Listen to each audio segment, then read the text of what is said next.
call the meeting to order. If everybody could quiet down. Okay. This is the Litchfield Budget Committee. It is November 17th, and we will begin with the Pledge of Allegiance. I pledge allegiance to the flag of the United States of America and to the republic for which it stands, one nation, under God, indivisible, with liberty and justice for all. All right. We have a rambunctious crowd tonight. Welcome. Our next item is public input, so if anybody has any public input, we would be happy to hear from you. Did you want them to sit here? Yeah, that's probably, that way we can have the microphone so people can hear. I'm going to move away so I get the arrows.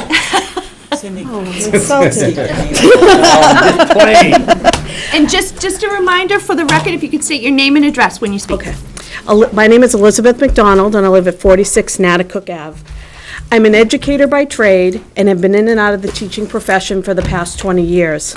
I recently started back in the education world at Campbell High School as a paraprofessional. My specialty is language arts and social studies. I was fortunate enough to be the class paraprofessional when the first computer pilot program was launched at Campbell. Mr. Scarelli and Mr. Cooper created a curriculum that was not only informative, but also interactive for all levels of learners. There are clear expectations and protocol followed in class. They keep the class moving at a brisk pace, and the students easily follow along with their Chromebooks, doing class activities and group work. The need for textbooks will decrease while our teachers find more current resources online. Technology reaches all levels of learners. Students are engaged in learning, and I have seen it firsthand. Having coursework on the computer also helps the students stay organized. There is no paper in this class. Digital assignments are completed and shared during group work and then turned in electronically. Tests, PowerPoints, and essays, and all other written assignments are handed in electronically through the Google Classroom. When I started teaching 20 years ago, my second grade students had computers as a special.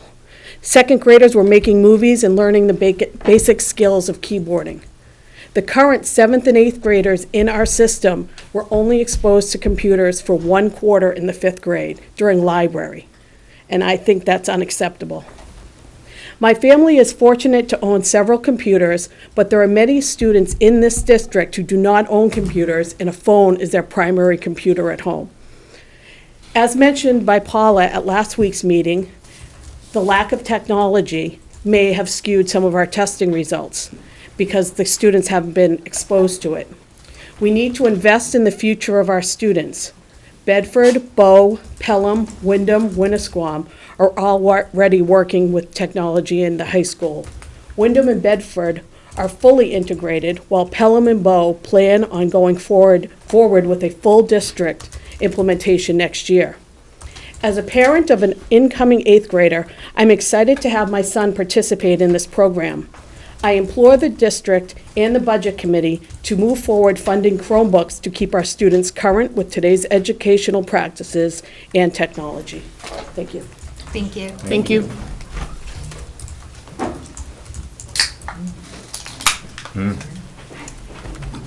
Put my crayons on those, it was so nice. Welcome. Good evening. Thank you for having me. My name is Michael Carrigan. I live at 19 Bristol Way here in Litchfield. I have 3 children, all who attend Litchfield schools. 1 is in the high school, 2 are in the middle school. My daughter Marissa, who's in 10th grade, was one of the first students to get the Chromebooks as part of the pilot program at CHS. I think having seen it for the last year and a half, or the first year and a half, it's an unbelievable program for these kids to be involved in for a couple of reasons. You're going to hear a lot from everybody here tonight. I'd like to speak to 2 points. Number 1, the amount of teachers at Campbell High School, which I never realized who work part-time, is growing. There's quite a bit of teachers here, quite a bit of science and math teachers who are part-time. They're not accessible Monday through Friday during the day.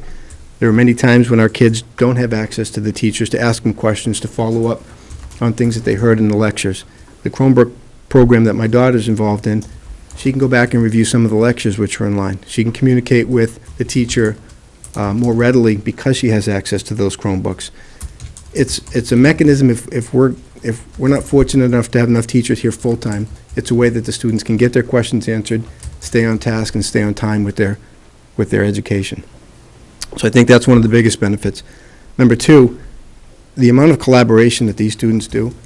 These kids are not where we were back, and I went to high school in 1990. They're not where we were back then. Technology is part of their existence. They can do it much better than we can. They're familiar with it, they're comfortable with it, and whether we like it or not, it is part of the world around us. Public sector, private sector's been involved in it for a long time. Public sector's coming around to it. We're even getting involved pretty deep now with collaboration, using different programs to connect back and forth with different people, to do projects together. It's the world we live in. If we do not teach our kids and give our kids access to that technology and that education now, we're doing them a disservice. 2 years from high school, the year after high school, they go to college. It's all about collaboration. You have to buy them laptops. They should know it, and we should give them that education. So I hope I support funding it for kids. I think you all should consider it as well. Thank you. Thank you.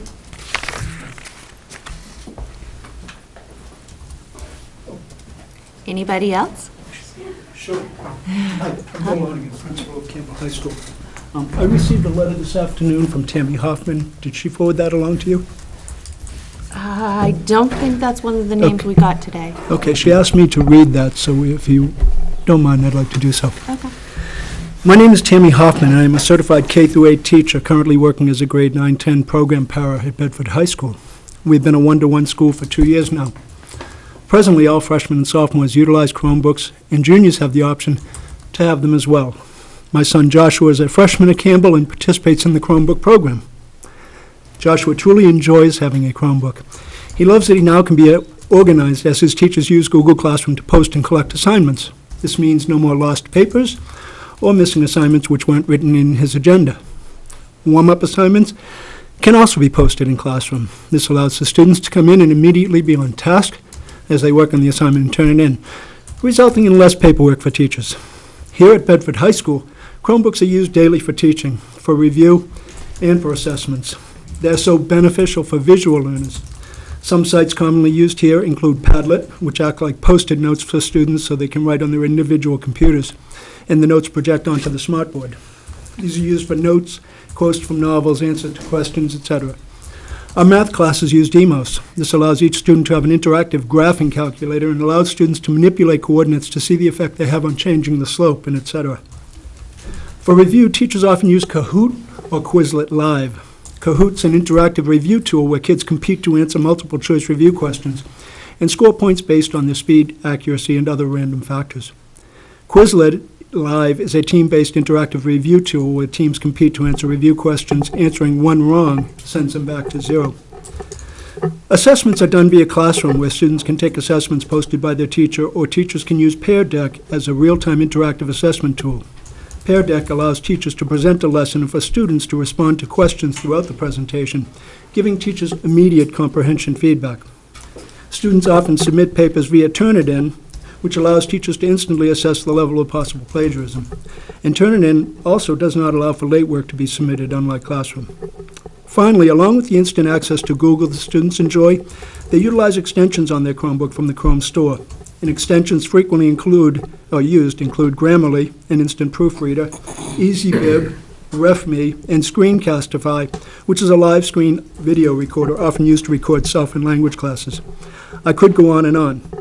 I love the Chromebook program, both as a teacher and as a parent. I would love to see Campbell High School continue moving forward with this technology initiative as we strive to make Campbell High one of the state's best schools. So that was from Tammy Hoffman, the mother of one of our students. As a principal, I'd like to just touch on this just real briefly for a couple of seconds. It's really important now when we talk about 21st century learning communities. And I think, as our police officer friend here just said, even the police have one-to-one technology in their day-to-day routines. I think it's hard to expect our students to be in that environment if we don't provide them the tools to work in the environment they're headed into. We also talk about being college and career ready. And I think there's no better way now, if you look at where anyone's going to school these days, but they're going in there and they're on their devices constantly. If we look even at Campbell's learning expectations, utilize current technology and other resources to research, organize, and evaluate perspectives to enhance learning. think critically and ethically and effectively to solve problems and to transfer solutions to complete authentic tasks across all disciplines. This is the world we're in, you know.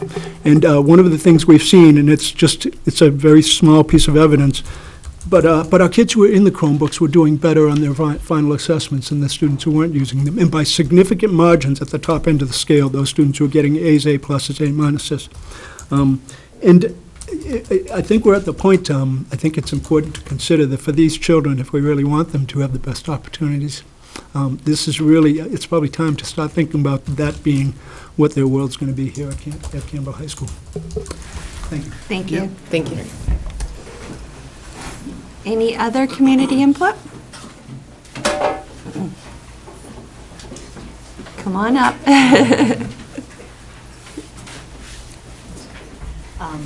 I didn't prepare anything. Do I have to say my name? No? Yes, okay. Name and address, please. My name is Colleen Gamache. I have a freshman daughter here at CHS. I did not prepare anything, so I apologize for that.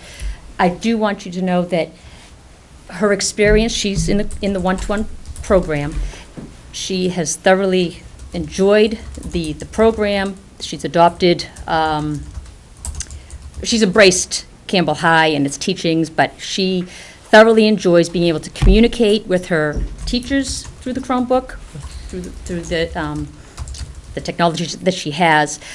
Gosh, I wish I had. All I can say is I hope that the Budget Committee understands the value of this technology for these students going forward. They'll be moving into college. They need a device to prepare them, typing, writing papers, collaborating. They need the tools to prepare them going forward. And if we can start here at CHS, hopefully at the freshman level, giving them all Chromebooks, because I think for having it 2 years, only having 40 children in each class has been a detriment to the other kids. They should be afforded the same thing that these 40 kids have had.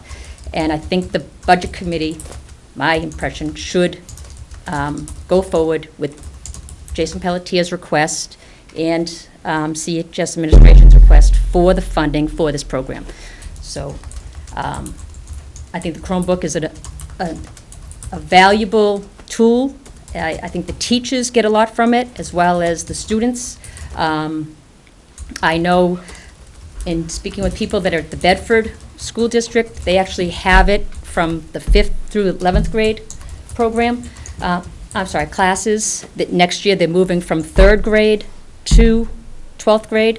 Here we are still sitting here struggling to figure out if we can get it into the freshman class. I think that's a detriment to our students and our teachers. So that's it. Thank you. Thank you. Okay, don't be shy if you haven't spoken. Now's your chance. Anybody? All right, I will close public input. Thank you very much. The next item is reviews and additions to the agenda. One question I had was, we got revenues forwarded to us, I think it was today. I'm not going to put them on tonight, but I do want to just let you know I want to add them to next week's agenda, so we can just hear an explanation and go over them. That's fine. Okay. Is that one of the emails that was forwarded today? It was one of the emails forwarded sometime this week. I honestly have lost track. Okay, all right, I'll go back and look. All right, let's see. We do have 2 sets of minutes. We have November 3rd and November 10th. Has everybody had a chance to look them over? Yeah, I make a motion to approve the minutes of November the 3rd as written. Okay, is there a second? Second. It's been made and seconded. Any further discussion? All those in favor signify by saying aye. Aye. Any opposed? And any abstain? So I'm an abstention because I was not there at that meeting. So it's 3, 6, so it's 6-0-1. And then I just have an edit for the November 10th ones. Okay. On page 15, it shows that I made and seconded my own motion, which I think was not. That was very, very Not efficient okay. of you. I mean, my name is cut and pasted a lot for the seconding, so it's understandable. But I believe Chris All right. seconded that motion, Yeah. so. Just don't want to be caught in like an illegal vote. I will fix. Page 15? Yes. Anything else for November 10th minutes? I believe it's page 15.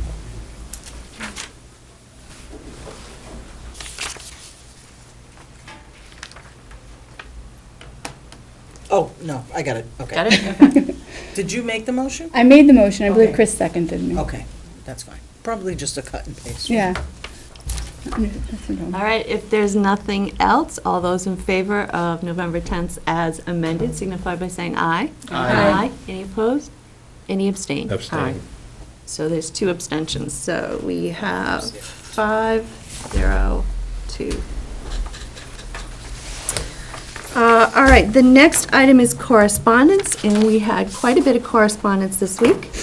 There was Cheryl Lavoy, Amy Goldstein, Betty Vaughn, Corey Isbicki, Natalie Hurdy, Anna Taylor, Sean Starbird, Debbie Rice, Sharon Theberg, Amy Ford, Neil Theberg, Tricia Curtis, Kathleen Robichaud, Julie Green, and that's it. And most of them were in favor of the one-to-one technology. There was one who didn't think that was as much of a priority. A couple people spoke about the music program, and someone spoke about special services. And I believe that captures in a nutshell. We did have the finance report from the school district, and we had, I actually sent it tonight. I thought I had sent it earlier this week, the worksheet of where we keep track of all the changes we make to the budget. So that went out tonight. My apologies. All right, getting to budget review, we had a lot of requested information which we received this week. The information that we requested, the LEA contract, a copy of the first student contract, which is our transportation company, an explanation of the technology purchased last year with end-of-year funds. So there were 2 separate emails in response to that. A copy of the superintendent's contract, cell phone allocation information. There was also a request for the 5-year technology plan, which we have not received yet. It was mentioned by, that there was this is year 1 of a 5-year plan, and so we asked if there was any written information to see copies of that. So that is the one piece in my notes that we have not received yet. And everything else we have received copies of. It's the one thing that, The 5-year technology plan? Replacement plan for technology? We saw the original one. Is there an amended or a new version?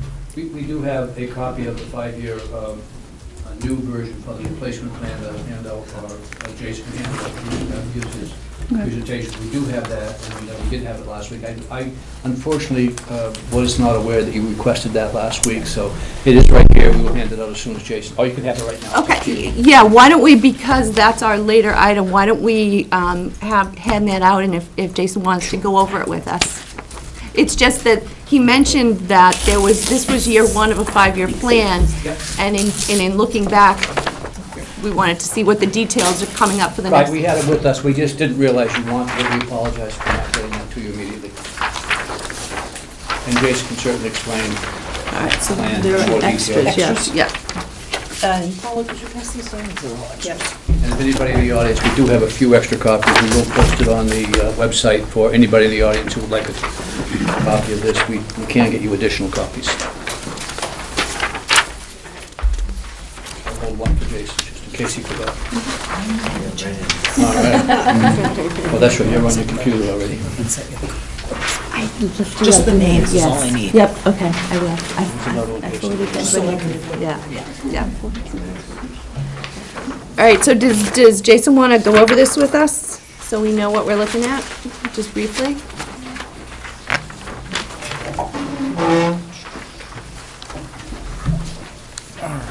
Hello, everybody. So the first page of that is kind of a overall average of computers and infrastructure IT equipment. So pretty much the essentials to keep things running, the amount of computers that we currently have in district, the replacement plan over 5 years. Typically, an ideal replacement plan would be around 3 years, but being as fiscally understanding of budgets and everything, we stretch this out to 5 years. So this includes servers, computer equipment, any replacement mobile labs that we have, whether they're Chromebook carts or Windows carts. And what we try to do is level fund it as much as we possibly could. This first year is the lowest amount of 128,700, and then and then in 2020 you'll have the largest one, which is 160. So it fluctuates here and there, but overall it's about an average yearly cost of about 150,000 and change. But keeping in mind that our complete IT asset value is about $750,000. So that's how much technology is currently in the district as of right now. The other thing to mention is we went through all of these years, and instead of in certain areas, like kind of how I discussed last week, where Windows machines doesn't necessarily where we can actually go and put Chromebooks in instead of the Windows devices, there's a savings there. So a Windows laptop right now, we're currently getting about $650 a piece for, and then the Chromebooks, after licensing and everything, is $225, $226, give or take, the market value on it. So in those strategic areas, we were able to squash that, about roughly $400 in certain areas. So those numbers came down significantly than just all the Windows machines. So so that's added in there. Different pages. The next page would have a computer summary, so it's only computers. So our teachers' computers, our student labs, our card on wheels, everything like that, and how many computers in every year that we're planning on replacing, along with an average yearly cost for those computers. So 2018, we're looking at 90 computers district-wide, and then 2019, 189, 2020, 120, and so on and so forth. So it has the breakdown there, and also a chart with, a rough cost of how much all of that will cost the district. And then the next page would be the IT equipment. So those are like the servers, switches, SANs, wireless replacements, things like that. And again, we try to level fund the best that we possibly could in a bulk, the total cost together, not necessarily, level fund computers and level fund IT equipment. We put those all together as, integral, important district assets that different years to make the numbers act right. Some are higher on computers, and then it'll be less on IT equipment. So at the end of the day, it goes back to that first page of the average cost right there. So just so we have an idea, what are we planning on replacing? And again, this is just the current technology. This isn't any additions or anything like that. That's currently what we have in district right now. So the 131 Chromebooks would be in addition to the freshman class? This number right here for the 2018 replacement is current technology. So in 2018, we also have those additional Chromebooks in a couple of the buildings. That's on top of this. So you would see that potentially coming back the fifth year around, so 2023. Those numbers would probably be reflected right there in that. Any questions? Great, thank you. Thanks, Jason. All right, so that brings us up to speed then on all the information we asked for last week. So then we can jump right into budget overview, and I don't know if you had a particular order you wanted to go in, but tonight we're reviewing human resources, curriculum development, and salary and benefits, so I don't know who you want up first. Well, I think we'll go with the curriculum first, because I think the rest is going to fall off. So I think if that was up first. If I might just make one quick statement before we get started. I just want to bring to the Budget Committee's attention that I was not aware that the board actually has a policy reflecting the number of students in a particular grade and the number of teachers that should be assigned to that grade, most specifically at the elementary level. And the board's policy at the elementary level, I have this to hand out to you. This is just a chart that goes with the policy, and I'll just hand this out, if you could, please. If we look at this, when you get it, what you'll see is that in grades 1 to 3 on the top chart, and the grades 4 and 5 in the bottom chart, on grades 1 to 3 on the top chart, it indicates that if we have up to 83 students in grades 1 through 3, we would have 4 classrooms, ergo 4 teachers. If we have 84 to 104 students enrolled, then we would have 5 classrooms, therefore 5 teachers. And I think what I have to correct in my budget is, according to this policy, I'm going to have to add an additional teacher, and Scott can go over this to make sure I'm correct, but I believe we will be over 84 students in 2 grades that fall here that we currently only have 4 teachers for. So according to policy, I have an additional teacher for grade 3, I believe. We'll need an additional teacher for another grade next year according to policy. So I just want you to be aware that that was an oversight on my part. I think probably if you look, though, next year you'll be over 1 teacher at the 5th grade, so I think it's probably a wash there, and your original 2nd grade teacher is probably all you really need. Yeah, we can look at that. This was just brought to my attention yesterday afternoon, about 3:30 in the afternoon. I just wanted to bring it to you this evening, just so that if there is something that we have to make a change of, you were aware that it's not something I was not disclosing as soon as I knew it. So we will investigate that, and again, as you know, I'm bound by board policy. Thank you very much for your time.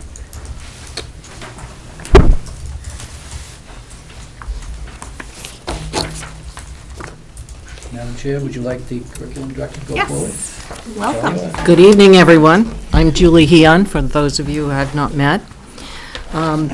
My budget is basically 2 accounts, the 2210 and 2212, that involve curriculum instruction, assessment, and professional development. I'm not sure how much detail you'd like. I think I will start with the bottom lines, and that is in the 2210 account. On page 2, the total for instruction is actually $9 less than FY17. And the 2213 is about $2,500 more than last year. All right, so can you go over that again? Because I don't see where you're referencing. On page 2 of this section, I'm not sure how you're numbered. I apologize. So our page 2 starts with 2210, improvement in instruction, and the top number is equipment additional, $50,250. That's what our page 2 starts with. Okay, so if you continue down, almost halfway down the page, the total for 2210 is $135,889. Okay. Yep. And it's $309. All right. Sorry. So if I can just go back to page 1. Yes. There's, at the bottom, 650 software. Yes. There's measures of academic progress assessment, and there's Ames Web progress monitoring. Yep. And these were in last year's budget. Are they a recurring item? They are. Oh, okay. Those are subscriptions that we pay each year.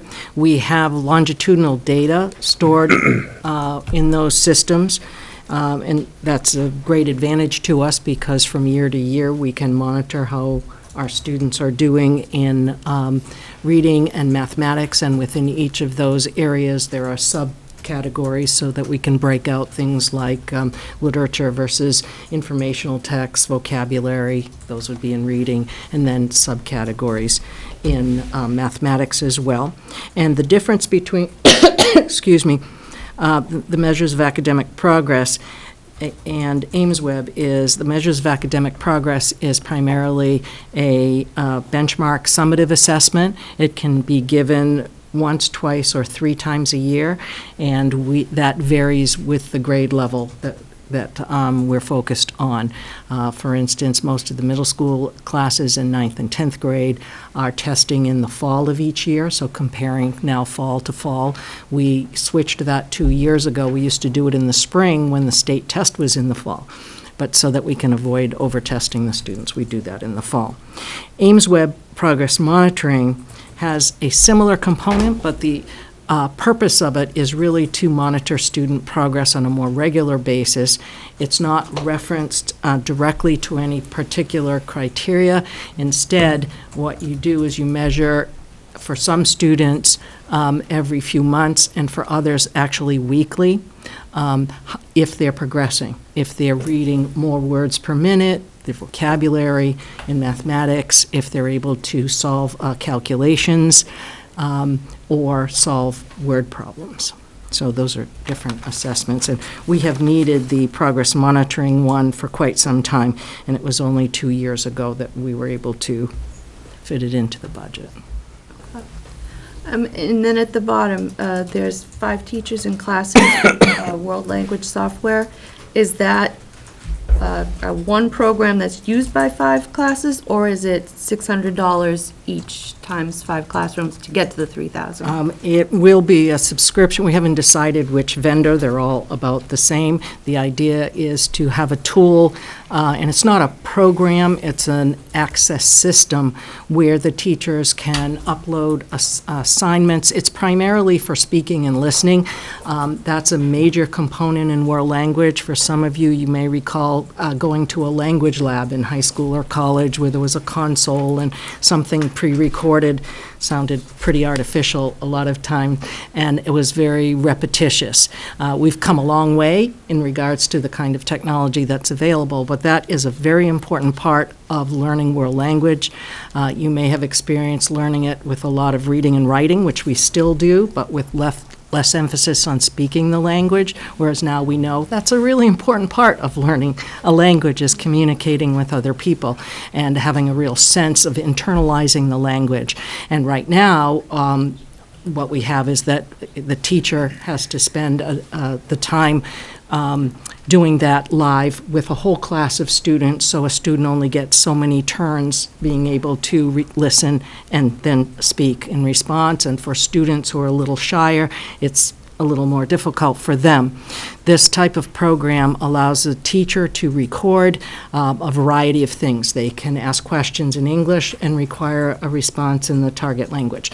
They can ask the question in the target language, so or kids can also record a dialogue that they read. So there's a wide variety of types of instructional activities that can occur. Then the teacher can listen to those recordings and give some feedback to the students. So the students have more opportunity to speak and listen, and the teacher has more opportunity to assess both formatively so that they can, improve instruction, but also in terms of assessments. Right now, they can only do one-to-one with a certain number of students in the same classroom, so some students are trying to do a written assignment or read, and we've got students speaking at the same time. And some of that direct instruction will obviously still occur, but this will really enhance their program. And the idea is that they, in order to not incur a large additional expense, they believe that they can continue with the textbooks they have for a period of time and use their turn in the cycle, so to speak, to acquire this technology. And the $3,000 will only be 3 sets of technology, 2 at the high school for 4 teachers to share, and 1 set at the middle school. So they would love to each have their own set. We didn't feel like that was fiscally possible, given our other requests. So in preparing this budget, if you were to add the 640 line and the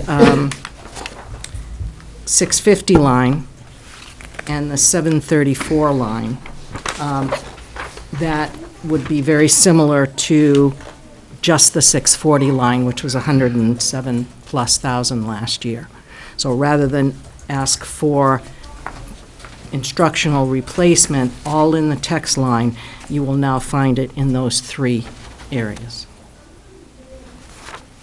Does that make sense? Yes, it does. That was actually one of my questions. Okay, good. So then, on page 2, Yes. you referenced 734, and one of the things that I had a question about, so Project Lead the Way, it says laptops, and Jason was just talking about how we're trying to go towards Chromebooks. Why are laptops on For Project? the science Yeah, Project Lead the and Way. the time that they use programs that don't run on Chromebooks. So we're using Autodesk and some other programs that are on the verge of being released for Project Lead the Way. Science, as you probably know, science and mathematics are sort of high-end academic areas and require, and Jason knows better than I do, the capability of the equipment that is needed to run these programs, and students are storing their data, they're manipulating the data, they're using probes with the computers. So these are the computers that we actually, this is at the middle school. We got this year a $15,000 grant that helped us supplement the initiation of the program at the middle school for both supplies and our early equipment.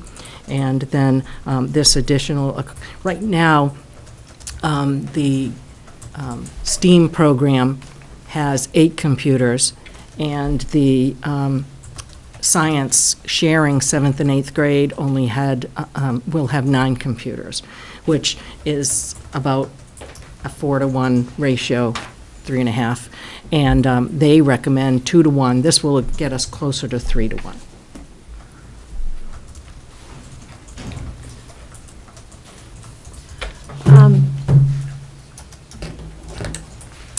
I had another question. Let me see if I can find it. Just real curious while we're there, on the laptop carts, Yes. there isn't something we can repurpose? There is not, because these are additional computers, and also the carts that are here are on wheels, which unfortunately are more expensive, not just for the casters. We tried to put casters on an old cart, didn't work. So that the teachers could share. If they didn't have to move them from room to room fairly frequently, then we could use something else. So just to clarify, these Chromebooks here are not part of what Jason has already planned in his budget? That is correct. Okay. The ones for world language, nor the ones for Project Lead the Way. Okay. Well, they're not Chromebooks, but laptops. Mhm.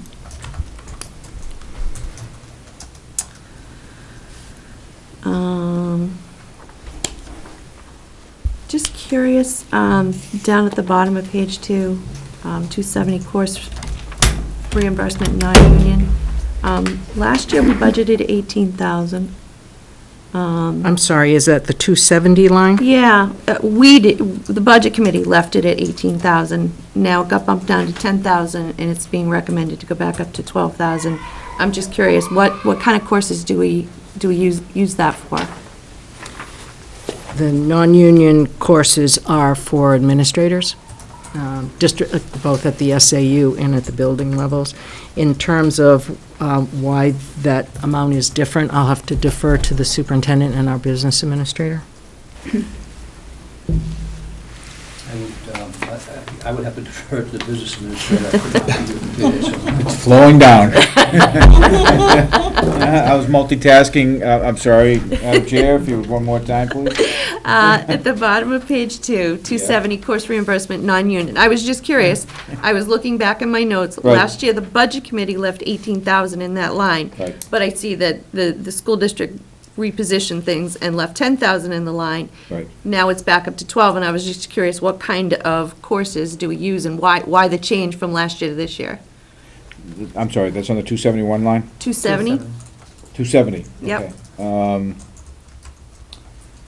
It's a good question. I know we probably blindsided you. No, I just want to tell you, the quality of the question, Madam Chair, is wonderful. What do you think? The response, however, might be less than, part of that line, as you've heard before, by comparison to 271. 271 is a contractual obligation. Yeah. And that typically does get fully funded to the 271, and if we do not fully fund that out, that course reimbursement union, whatever's left over towards the end of the year, we actually reallocate that by collective bargaining agreement to additional reimbursement for college courses for union members. So that line typically does get fully funded out. Versus the course reimbursement for non-union. We try to bring that line as a recommended budget as close to as we possibly can to the non-union administrative contracts, those that we have a contractual obligation, not in the collective bargaining agreement, but outside the collective bargaining agreement in their employment contract. And that doesn't, for instance, I'm too old to go back to school, so, but in my contract, I do have one college course a year. So we put it in the budget, but typically it's not funded. Did that answer? Did I wing it well enough for you? You did. Good, thank you.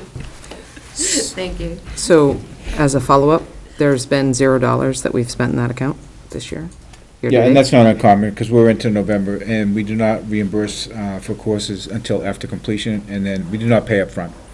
Got So it. they have to submit their payment, as well as, I think it's a C or better, and then we reimburse. So you won't see anything hit that line typically December, January, February. But do you know if anybody's currently enrolled? sorry? in- But would you know if somebody's currently There are. enrolled? There are? Yes, Okay. that goes through Okay. the development. Yeah, they have to Right. get pre-approved for that, sure. So I had a question on 734 regarding those Chromebooks, the 26 for the CHS.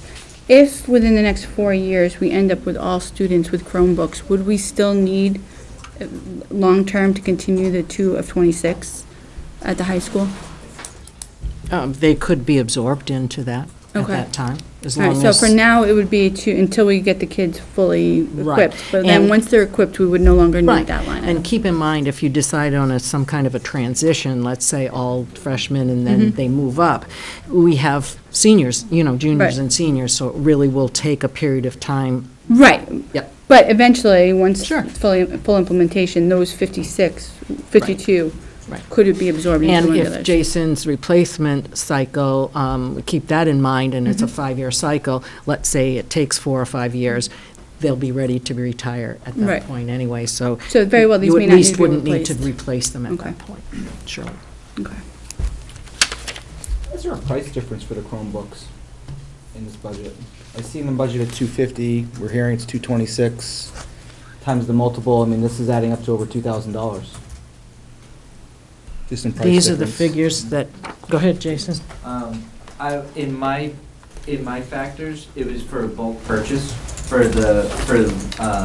our IT replacement plan.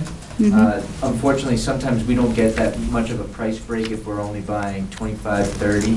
So it would be $225 usually, give or take a couple dollars for the Chromebook, and then another $23 to $26 for the license if we're not buying large amounts in bulk.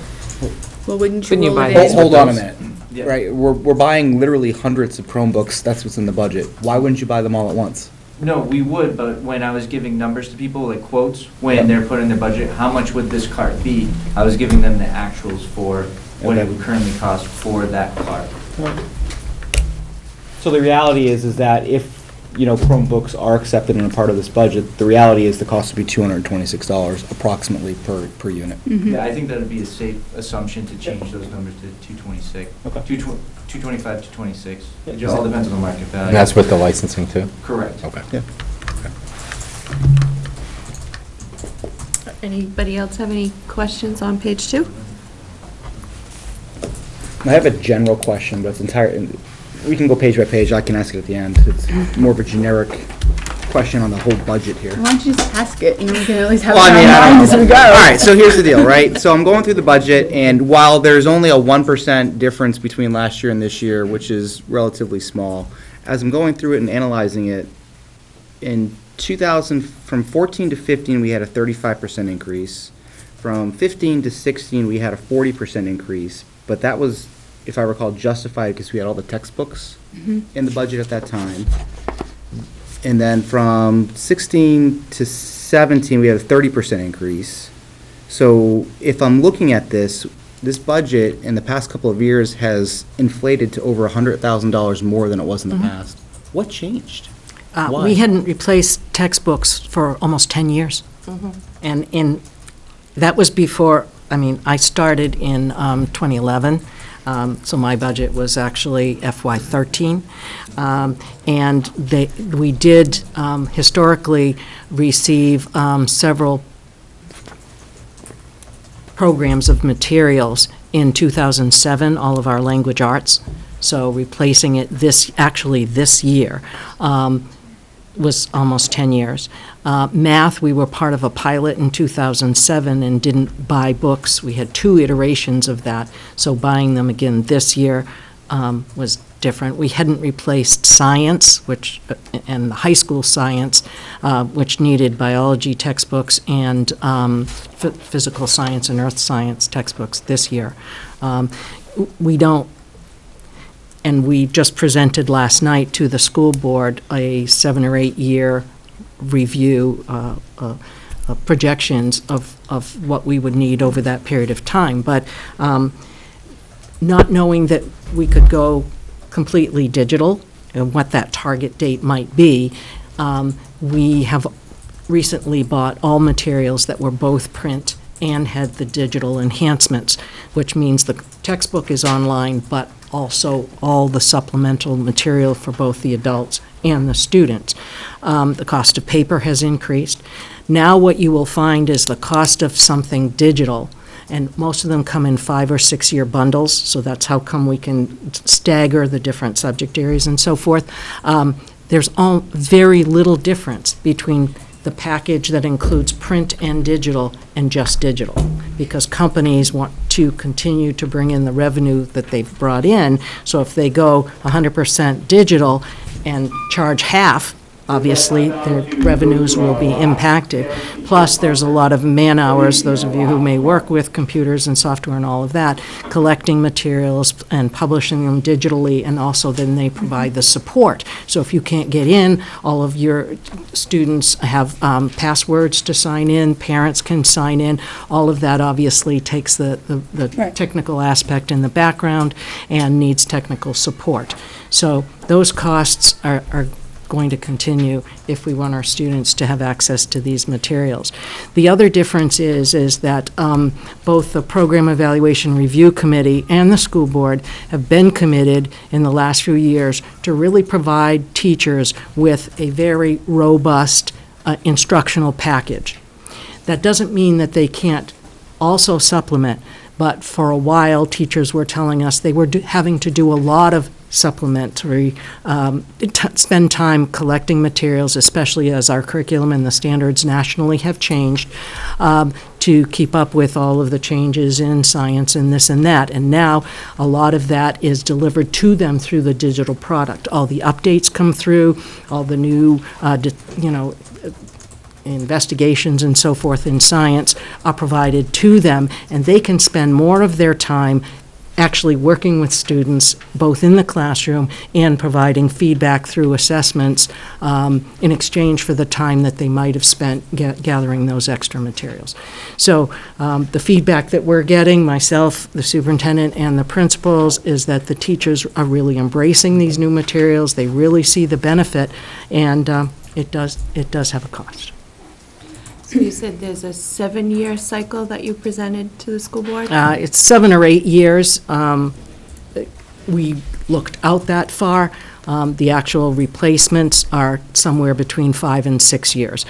Some of the products we've purchased have a 6-year bundle, if you will, subscription, and some have 5s, and so they overlap a little bit, and we've had to be a little creative in creating that so that we can try as best we can, not counting for inflation, but to level fund this aspect of the budget with the replacements.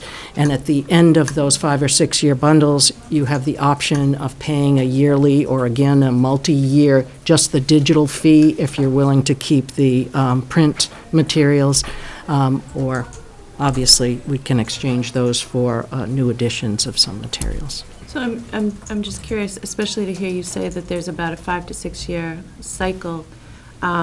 We always had a 5-year cycle, so that's why I'm kind of curious why we're stretching it out, especially if it's beyond what the material's life is. Right. Well, some things are 5 or 6 years in there, but Oh. other things we were able to stagger.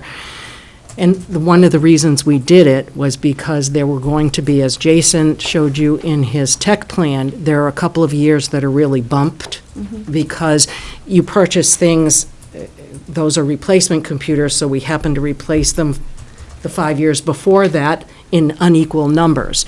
So what happened was that the math and the language arts came, depending on the grade level, within a year or two of one another, and those were the highest ticket items.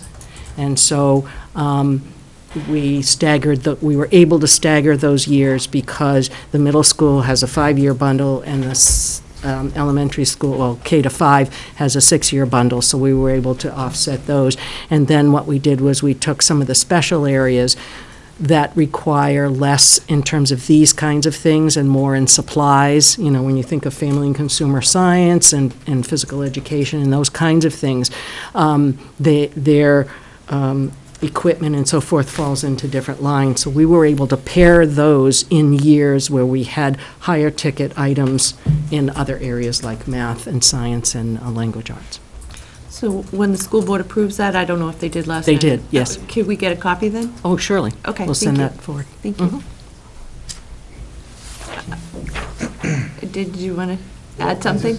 If I may offer something, this directly relates to a question that was asked when I presented the GMS budget. Yep. For the reading education, it was noted that it had changed dramatically from 3 years in a row of being at 22,000 to 20,000 and dropped to 8.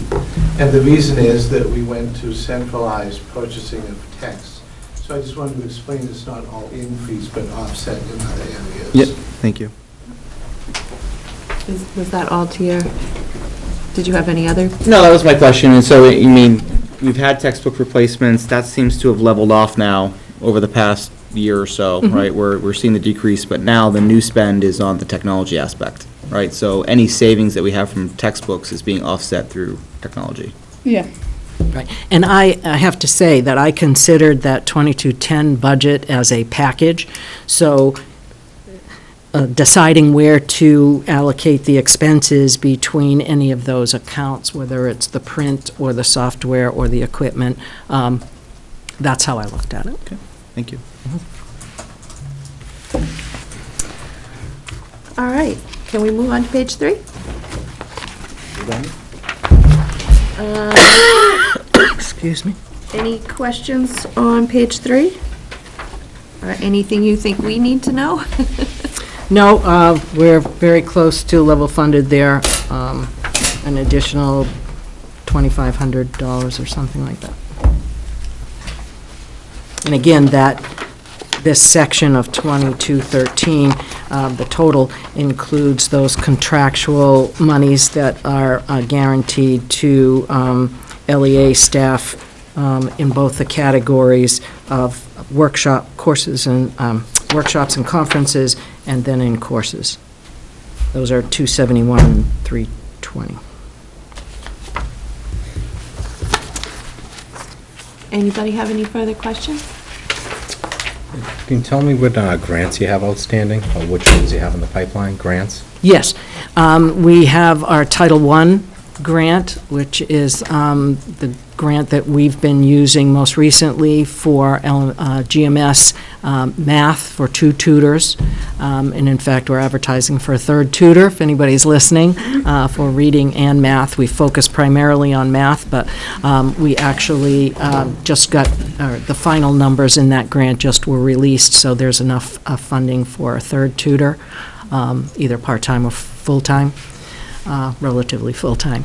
We have a small Title II grant, which it provides professional development that we use to provide professional development to the buildings. We can buy books and recordings and that kind of thing. We also use it to supplement the coursework for the teachers that we have on alternative certifications that need to take additional coursework, and their allocation in this amount is typically around $1,600, which sometimes pays for one course, sometimes not even, so we use those monies for that. We also share a portion of that with the private schools in our town by law. And the grant for the Project Lead the Way is all spent, so that one is closed. And that's it. Do you have any in the pipeline or any one that you're writing or? Not at this time. Nothing. We're looking for any technology grants. People say, oh, there's lots of grant money out there. Primarily for districts with high, low income. That's always a disqualifier immediately. Often that threshold is 40% of free and reduced lunch or greater. Or for urban schools, there's a lot of money for urban schools, of course. But the one thing we still need in our middle school computer technology course are some tablets. That program that the teacher was trained in this summer teaches a lot of the computer technology through apps and using tablets. And the instructor actually has a combination of some Android tablets and at least one Amazon Fire. And so either one of those would work. But for the students are very excited. They're doing a great job. They're getting a much deeper understanding of what's behind the technology. It's not just, I'll poke at it, you know. But they really do need, right now we're at 6-to-1, 5-to-1, and really shouldn't be more than 2 or 3-to-1. They would love it to be 1-to-1 because they would like to be able to do it at the same time. Right now, they have to split pockets of the class or groups in the class. So I am looking for grants for that in particular. Thank you. Mhm. Any other questions for curriculum? Thank you. All right, thank Okay. you. Thank you. You're welcome. Thank you. Thanks.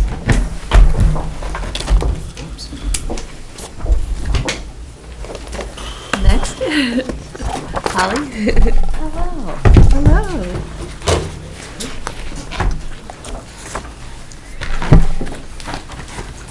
I think you all know Holly. Okay, I have human resources and salaries and benefits. So I thought we could start with human resources because that's a fairly small budget. And then when we get to salaries and benefits, I have some handouts for you. So the human resources budget has a total increase of $484. If you would like, I can go. You hear? Yeah, $484. Yeah, good. They left me out. If you'd like, I can go through it, or if you have any questions, I can answer them. One page. Come on, ask her some questions, please. We tease her about We have a that, lot this- to do the for smallest salaries budget in and the district. Ask her a question, please. Anybody have any questions? Okay, what goes into staff wellness? Staff wellness, we have a wellness committee. We use that money to run different wellness programs for our staff. This past year we did fresh fruits and vegetables. We normally do a walking program in the spring where we do incentives for different schools. We involve the staff and the students in it, so they walk so many steps. We did a walk across America, I believe it was, last year. So it really goes in with the wellness committee to do some wellness. We do a volleyball game in the spring for anybody that wants to participate. Does doing that stuff help with the insurance? Does what? Doing that stuff help with the insurance? Absolutely. LMS has won 3 years in a row. Sorry. Are you talking about I remember seeing the signs in the bathroom, actually. That competitive edge comes out. But not really. Anything else on HR? Alrighty, hearing nothing. Salaries and benefits?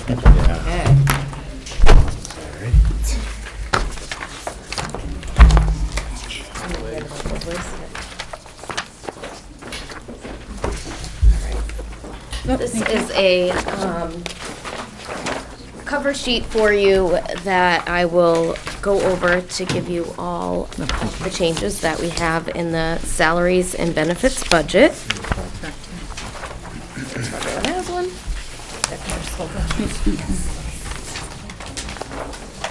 You have one for me? Holly, do I have one? Do you have one? Yes. There you go. Unless you have them, and you can email them.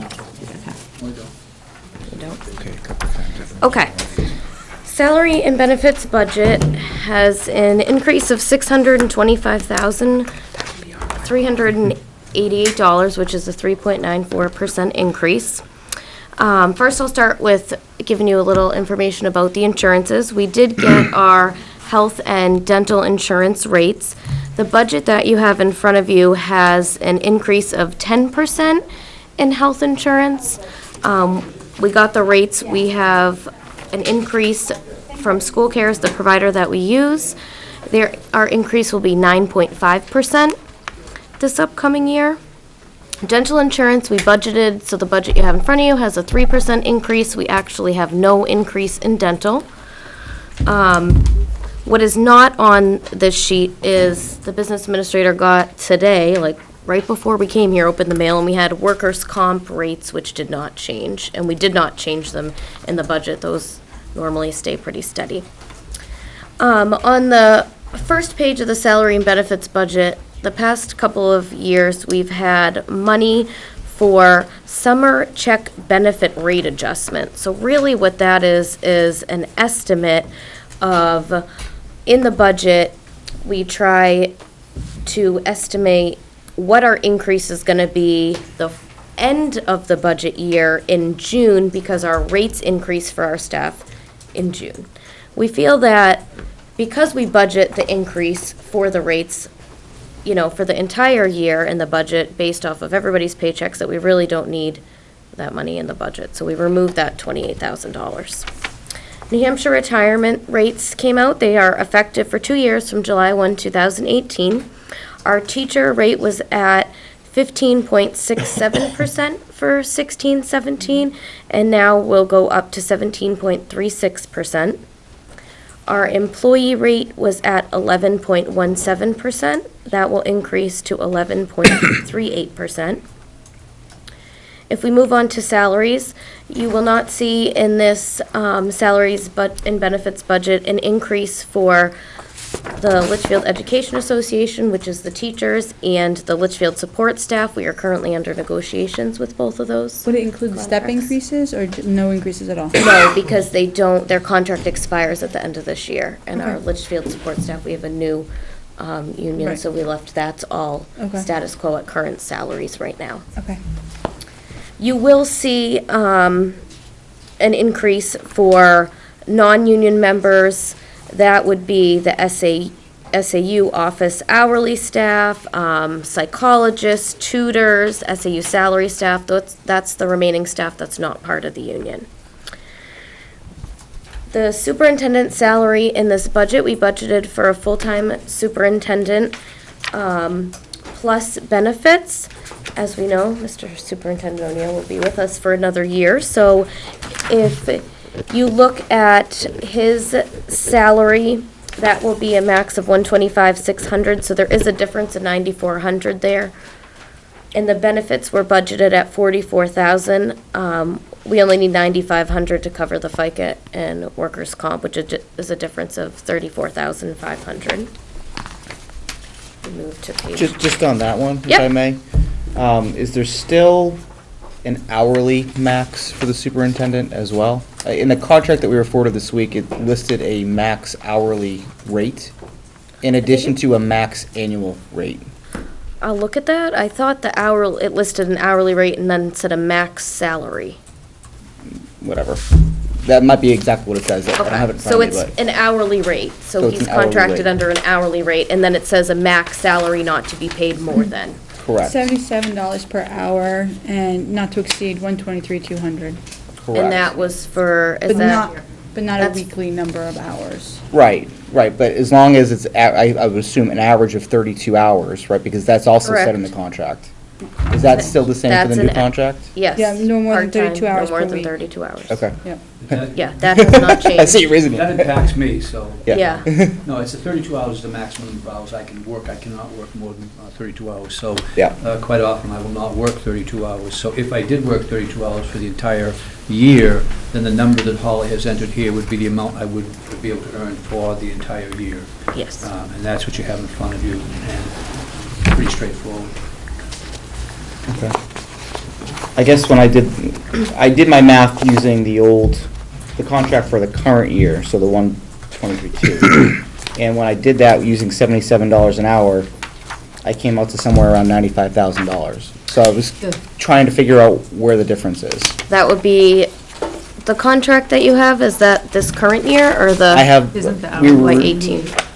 so 16 to 17. I'm not sure what you have in front of you, but Hourly for 17, 18, the salary is $78.50 per hour, with a max of $125,600. Right, so it's 78. The only And that's thing not that what was changed it? was the hourly. All right, I don't think that's the one that was emailed. that's No, why. we received the, The old Current one. contract? Right, we received the current year contract, Okay. not the future contract. Yeah. Budget based off of the No, future. with all due respect to an actuarial, I'm not sure your $92,000 number is accurate. it may not be. That's why I'm asking the If questions. you multiply 77 times 32 for the current year times 50, I think you'll come out more like the $123,000 number that was in the budget. And I think that the budget number that's in there for next year recognizes a $1.50 an hour increase in my hourly, 1.5%, 2% increase. Sounds And I good. think that is what is reflected in the budget as the maximum amount of money that I could earn. And clearly, that will not be the amount of money I earn, because I will be taking some days off, like Christmas and things like that, and be foolish about earning money. Right, so the 125.6 is 32 hours for 50 weeks.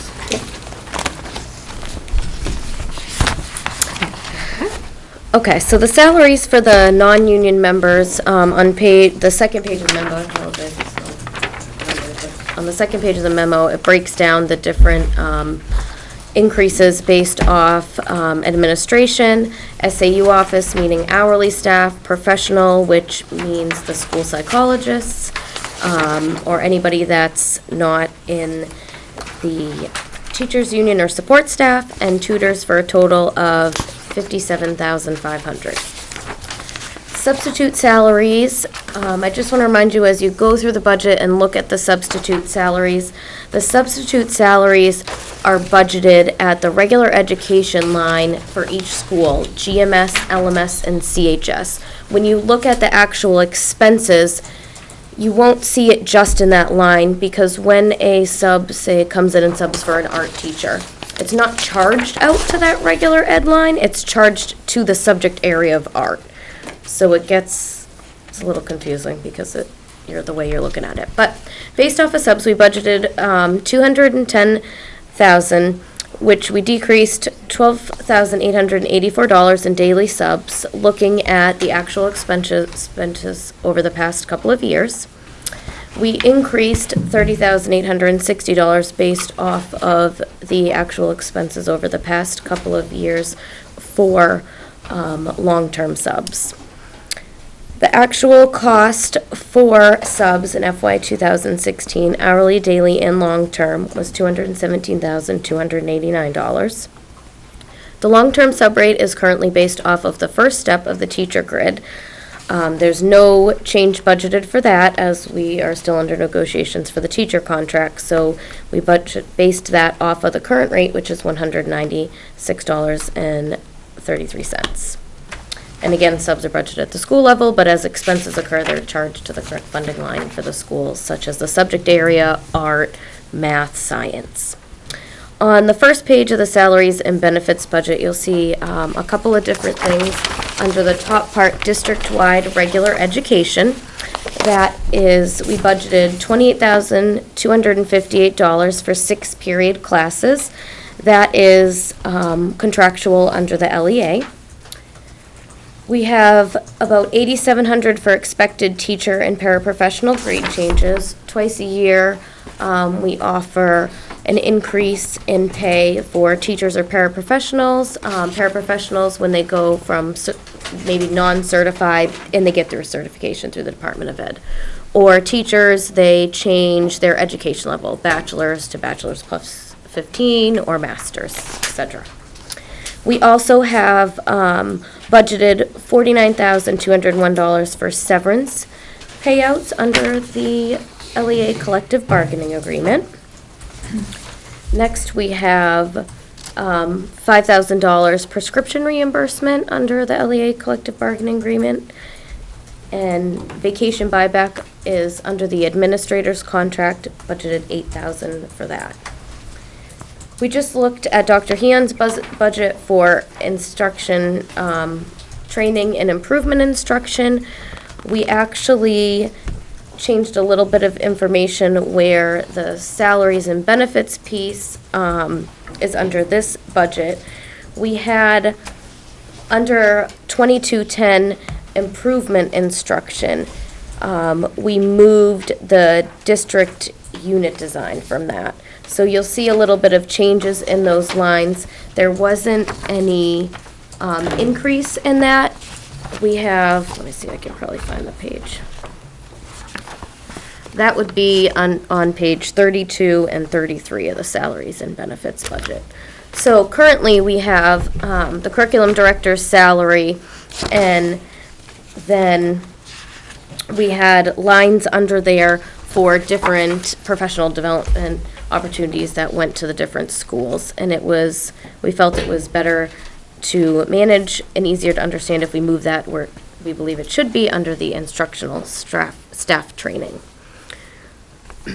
We added $500 for an instructional coach under the instruction staff training. Currently, we have mentors at the schools that mentor the new teachers. An instruction coach would be somebody that would mentor teachers past their first year. The mentors do the first year.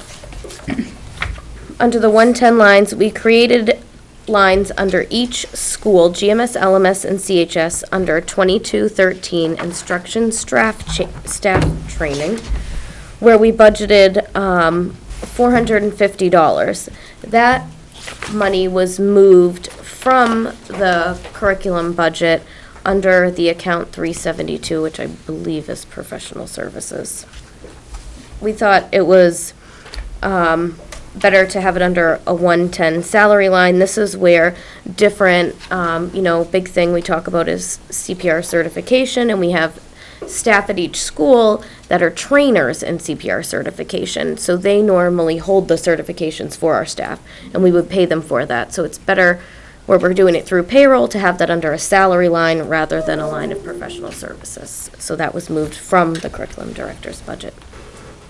We also took CHS unit design and moved that from 2210 improvement instruction to 2213 instruction staff training. That was an increase of $1,000 for a total budget of $62.25. The rate per day that was paid for that was changed this past year from $125 to $150, and this gives the high school 41 days of unit design for their curriculum. And what triggered that increase? Was that part of the contract, or? No, that's not part of the contract. Let me find out. I can find out more about that for you. Thank you. You're welcome. The last piece that I have listed here were positions that the superintendent had recommended. I believe he went over those with you at the beginning, but we listed them out here. Two new positions, and then the remainder were changes in current positions. The changes in the current positions you will see in the salaries and benefits budget.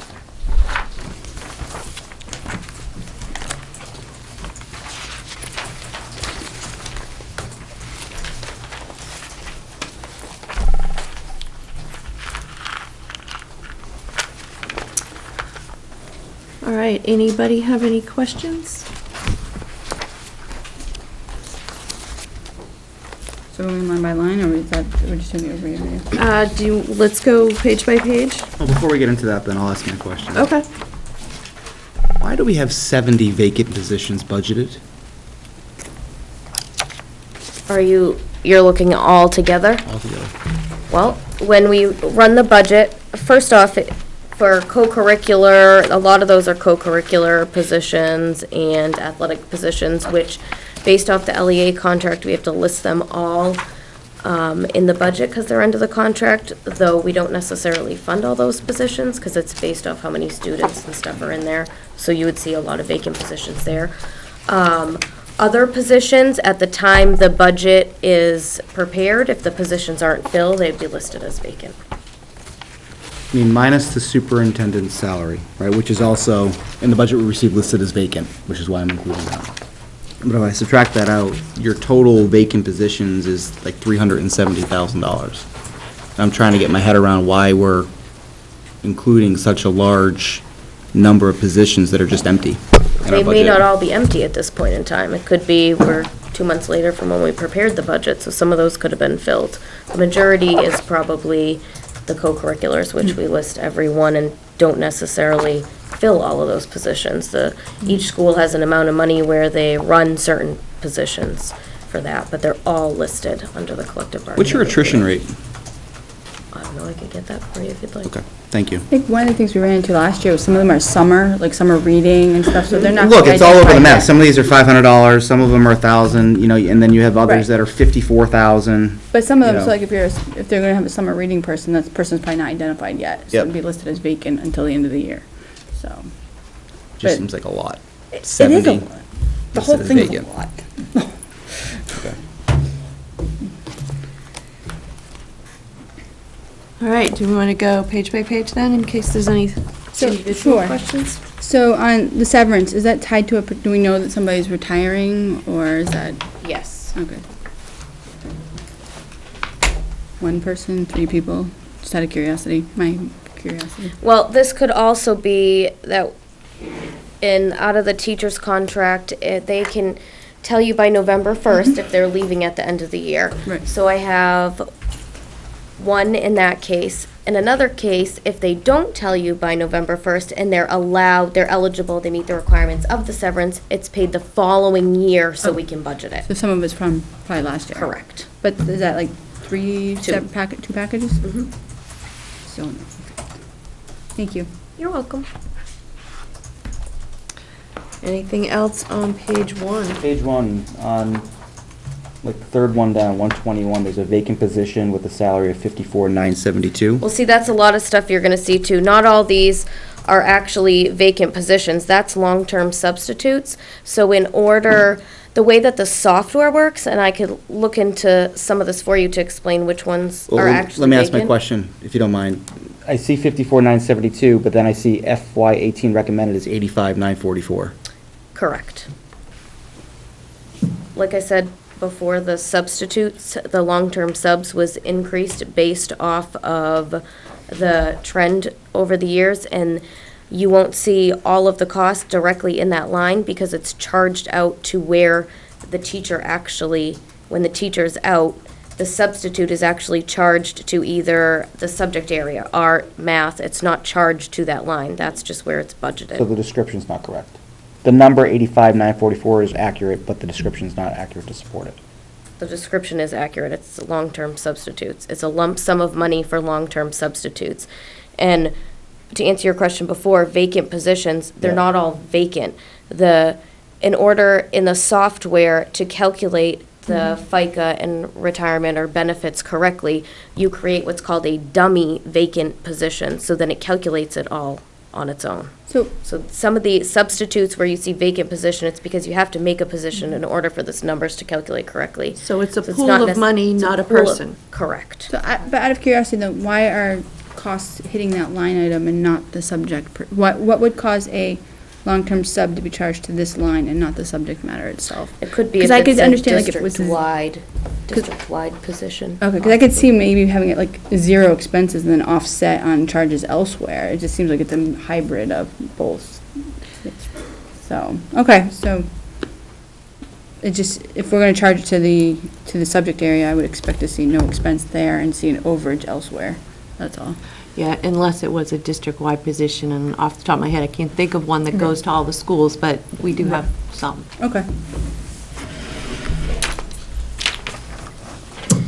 Anything else on page 1?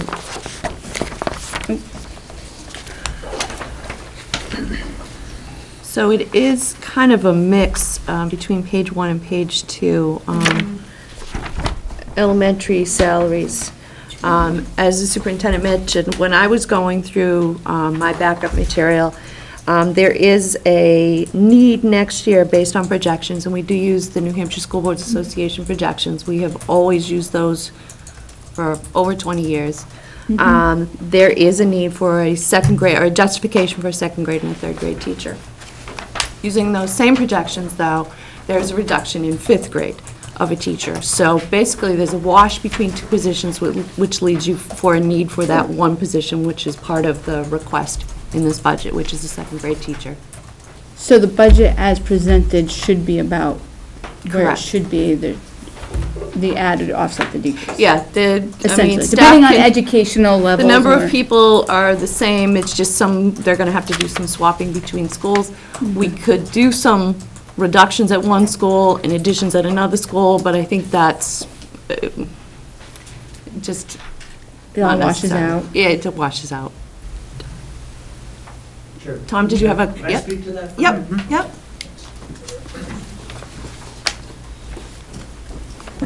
Thank you. So I just want to speak to the fifth grade position, if I can. I mentioned a little bit last week. So I realize that it's an easy target, if you will, based on class size, ratios, and numbers like that. What I mentioned last week, and we had the same conversation a little bit last year, is that when you get to the middle level in our district, that's 5 through 8, the program changes significantly. And it's not as simple as taking, like an elementary school, the way things are programmed, the way things are structured, a number of students by a number of kids. Middle level programming and scheduling is very complicated. It's a much different look at instruction. And so, for example, in all of our grades, we have instructional specialists who are trained as such. And you've heard talk about Project Lead the Way. A science teacher is trained at the middle level for that specific area. They go to professional development for PD for those areas. And so I think it's really important as you start to see impacts in fifth grade to consider the middle level, what we do at the middle level, the way things are structured and scheduled at the middle level, because it is very different. A couple of other things. Per student cost, as you know, is we are at the middle school, we are below not only the other schools in the district in that gap to the state, but we are pretty well below the state. And if you were to do the math out by number of kids, it comes out to about $650,000. I think our budgets at the middle school, traditionally, been doing this a while, are very conservative. We come in, and that's why the gap, I don't typically ask for a lot. Our budgets are typically pretty thin. But in this case, this affects programming, not just for fifth grade, but potentially fifth through eighth grade. In our district, fifth grade is a really important year. It's a transition year. Several years ago, we shifted our programming to include fifth grade as a middle level program grade, where we have content specialists. So I think it's really important that you know that it's not as simple, though it is simple to take number of kids and divide it by number of teachers. It really is not that simple once you hit fifth grade and so forth through the middle school. I think if you decide to go in this direction, you need to understand that we are now moving the middle school into more of an elementary model. And to me, that with the rigor demanded in the curriculums today, it is greater than it's been in the past. I think each year I see more and more rigor in the specific content areas. Having to double up, having to cut maybe one of our content areas is going to have a significant impact on instruction and student learning. So I would just ask you to consider that. I can talk more about middle school program and philosophy and all of that, but I'm not typically one to ask for a lot in our budget, but I think in this case, I am asking for your consideration as you make that decision. I know it's a tough decision. So fifth grade is not self-contained anymore. I know they were self-contained, and they did some swapping among No, classrooms. it's not self-contained, it is content specialists, and as it is right now, for example, if you look at the schedule, English language arts is a huge curriculum. It's writing, it's reading, it's a lot of literacy. It's the biggest, if you look at the curriculum documents, it's by far the largest document. I used to teach English, and just seeing over the years what's happened with those standards. So right now, the students receive, they have a language arts class, they also have a reading class, and they receive 90 minutes a day of English language arts instruction. That's really important.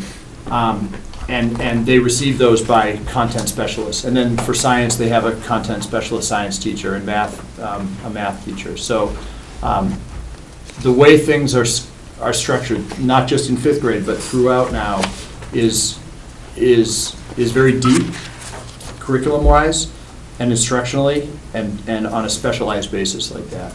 And the teachers over the last few years, since we've gone to this model, it's been about 5 years now, have really become experts in their fields. And, they're on 3-year professional development cycles. So the focus of their PD is in their content area. And Project Lead the Way is a great example, where the teachers are going for training in those specific areas. So yes, it has shifted significantly. So how are we going to deal with it? Because you drop in fifth grade by 20 students, and that's pretty significant. That's a huge drop, and that's going to continue in sixth grade, in seventh grade, in eighth grade. How are you going to address that, and when are you going to address it? Because it's going to need to be addressed. So I understand the question. I guess I don't have an answer to that, because we're already $1,300 per student below the state costs per student. And I think that programmatically, middle schools are based on content areas. And so when you get to our level, it's kind of like high school. You don't have high school teachers teaching at with an elementary mindset where they're teaching, 3 different subject areas. But it really waters down the instruction and the curriculum when you do that, when you require teachers to do that. So I think with the numbers what they are next year, I think with transition and with the content specialist model, I think it really is important that we maintain the integrity of the philosophy and the program. So what I know the high school does is they have a lot of sixth period classes. They do a lot of part-time teachers so that they take up some of the, if you don't have 120 students for a teacher load, they have a part-time teacher. So I think there are ways to, and I don't have the Their answers. class sizes are much lower. If you look at class size, they're much lower Yep. than the middle school. Yep. Much lower. So I just want to encourage you to figure out. If I could make a comment, Madam Chair. I think we're clearly aware that the cohort of students coming through the district over the next 8 years in grades 4 through 12 is diminishing, grades 5 through 12. And so that we are anticipating fewer students on an annualized basis for the next 8 years. And I think we're all aware that there will have to be changes. And in order to deal with that, none of us like them. None of them are going to be easy.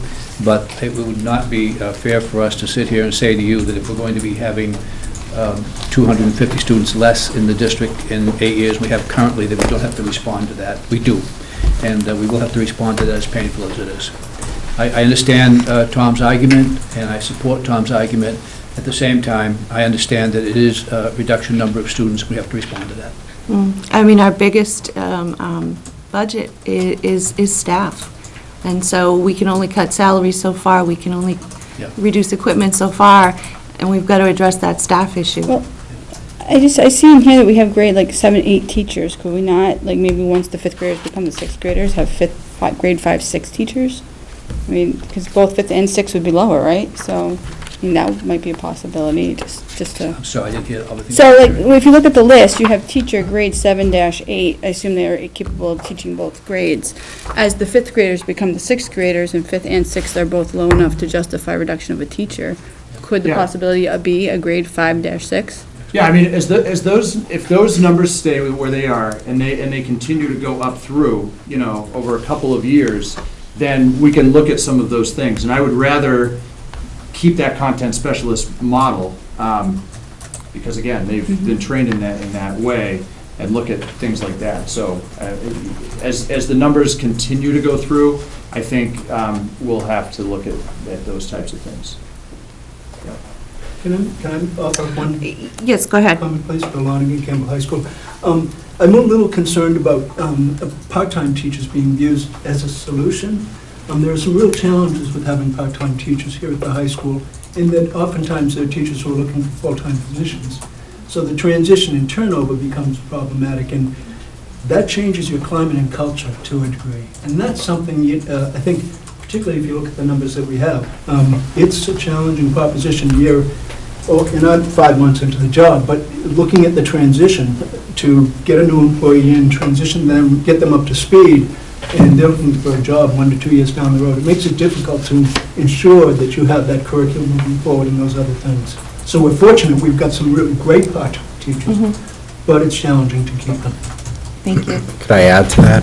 I'm not a fan of part-time teachers, just like I'm not a fan of part-time law enforcement, but sometimes it needs to be done in order to cover it.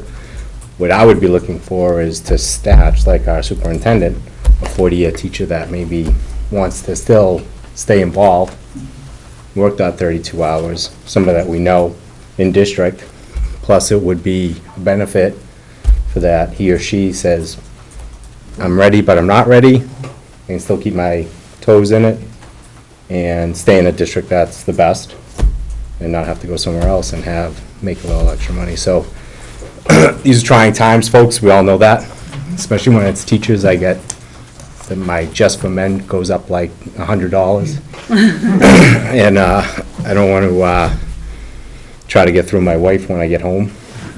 But those are kind of the things when my son's in 5th grade, so I understand it's a whole different world.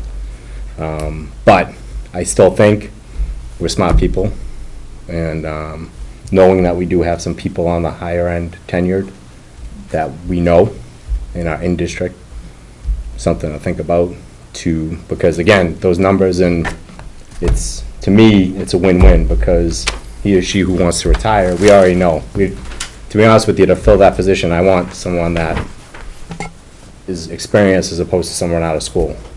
I mean, because that's where we're going to get our bang for our buck. And no offense to the new teachers, I was there at the young level, but. As somebody who hires a lot of school employees, the pool of employees is very, very young. Very, very, very young. You get 100 applicants for very, very just out of school, inexperienced, although motivated, and who may take a part-time position but are very quickly out because they want a full-time position. I would suggest looking at ways to add the FTEs. You know, if we have half-time, how can we consolidate, make a full-time, something that makes sense, that could attract a full-time person?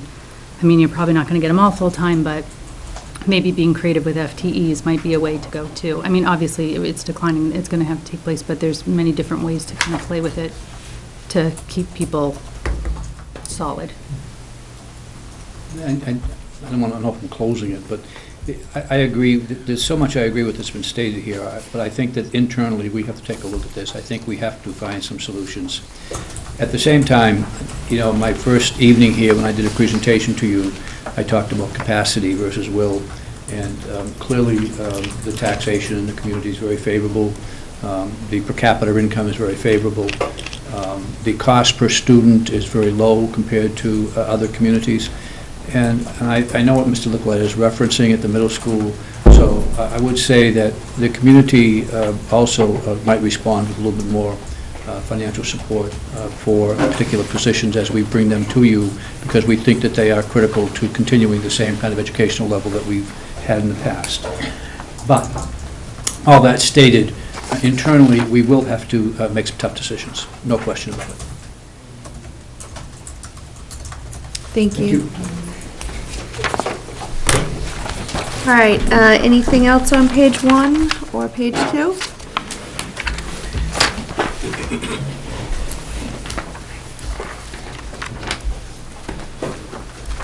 Page 3.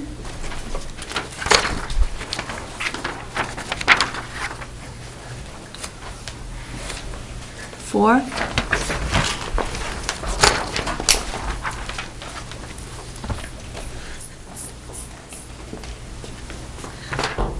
Five.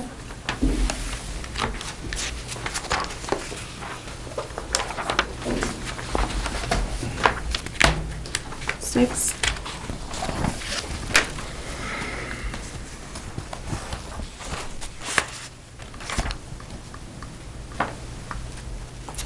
Seven. Maybe a better way, Madam Chairman, is, does any of the committee have any questions on any of these pages? The 40 or so that are in here? This is fine. I want to go page by page. It's easier for me to keep up. Okay. 8. 9.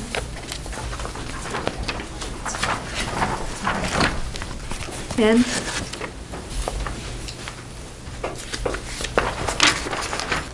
11. So, one of the things I noticed, what we got last week was classes at the high school. And in looking at foreign language, we have a lot of students taking Spanish. We have, I think it was 12 classes of Spanish overall. So I understand the 2.5 Spanish teachers. I'm really struggling with a French teacher for 19 students. And I feel like there's something we can do there. Or maybe there isn't, but I'm really struggling with even though it's a part-time teacher, I'm struggling with a teacher that teaches 19 students over 4 classes. I don't disagree with you on that. New to the district, that's, we're paying a lot of money for a part-time teacher. And having said that, I know Spanish is a primary language here, but French is also a language that's pretty common in the classrooms here in New Hampshire. So I haven't had a chance to really think deeply about this, but I share your concerns. Yep. All right, thank you. Page 12.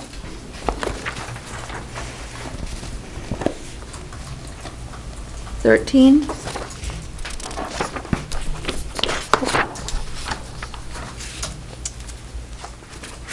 14. I think I've gone past, but let me just ask this question. Couple of the emails we've received from parents reference part-time music, a chorus at the middle school. And my response to those people were, I have no idea what you're talking about because that's not in the budget we received. So you want to give us a little background on what was proposed, where it went? There was a position proposed for the middle school to have I believe, Tom, was it a .5 position? Yeah. .5 position at the middle school. Currently, chorus is an after-school activity that's paid for by stipends. And the sense is that the music program in the middle school and therefore in the high school, in the chorus area, is significantly handicapped because we do not have someone who is teaching during the regular school day chorus.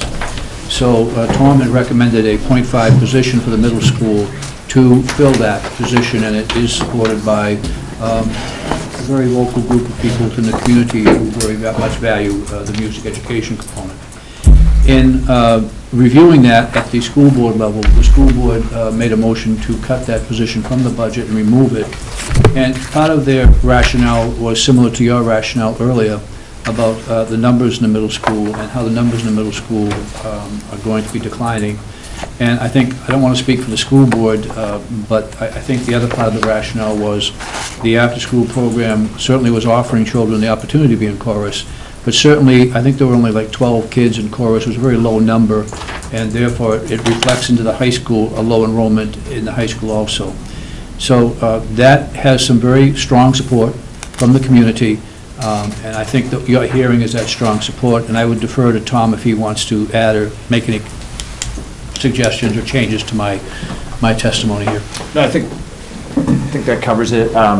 Right now, chorus is a co-curricular, and after, it was 5 years ago, the position was well, we had a part-time music teacher who, part of her assignment was chorus, and then that position was cut. Chorus became an after-school program, and the current teacher has actually some extra assignments beyond a typical day for a teacher. So, of course, it's still after school, and part of her assignment, she agrees to an extra 2 classes a day, so she actually teaches 7 a day. So, by bringing in the part-time teacher, it would reduce the need for those 2 stipends that she's receiving currently for general music. It's mostly 5th grade general music. And then also allow for the choral program during the day. Okay, thank you. So, thanks. Thanks, Tom.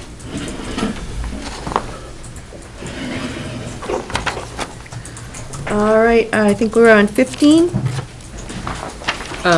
Sorry, just a quick question on 14. So I got an email in regards to a resignation of a science teacher. Was Dr. Blackstone part-time, and is the intent of the district to replace him as part-time or replace a full-time teacher, and does that impact the budget? He was a full-time Oh, he was teacher. full-time. Yep. Okay. And the district is currently advertising for a replacement, and we currently, and I don't know whether the high school principal wants to comment on this, but currently, the science department is making extraordinary efforts to teach the courses that Dr. Blackstone was teaching. We do have a science teacher who is very competent and very well credentialed and qualified in the area of physics. And that teacher is heading up the honors physics program, and 2 other science teachers are helping us with the engineering program and with the forensic science program.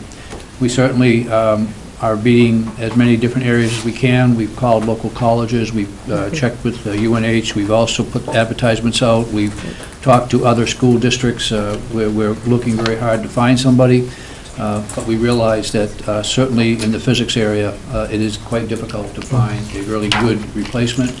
We're quite comfortable with the current program that's going forward. We do believe that the honors physics at this point is a very quality program. We believe the forensic program is a quality program. We believe that the engineering program is going forward is a quality program. Our concern is maintaining that effort over the rest of the year is taxing the existing science teachers, and we are hopeful of being able to get someone to replace her. Is that a fair statement? Very fair statement. So my question is just more, if you have someone teaching honors physics, engineering, and forensic science, are you going to be able to attract someone at the current budgeted salary? We look at the total salary lines as opposed to the budget for a specific position. Okay. So when we advertise, we will advertise and select the most qualified candidate we can possibly get within the CBA contract. Okay. So that if we had someone come in who had 20 years of experience and a PhD or a master's degree in physics and was really incredibly talented, and the budget for that person was significantly more than the $46,000, we would hire that person so long as we had that money in our gross salary lines. Got it. Thank you. All right, anything else on 14? 15? 16?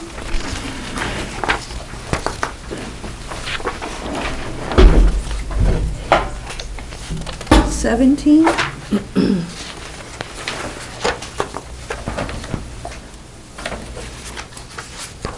18?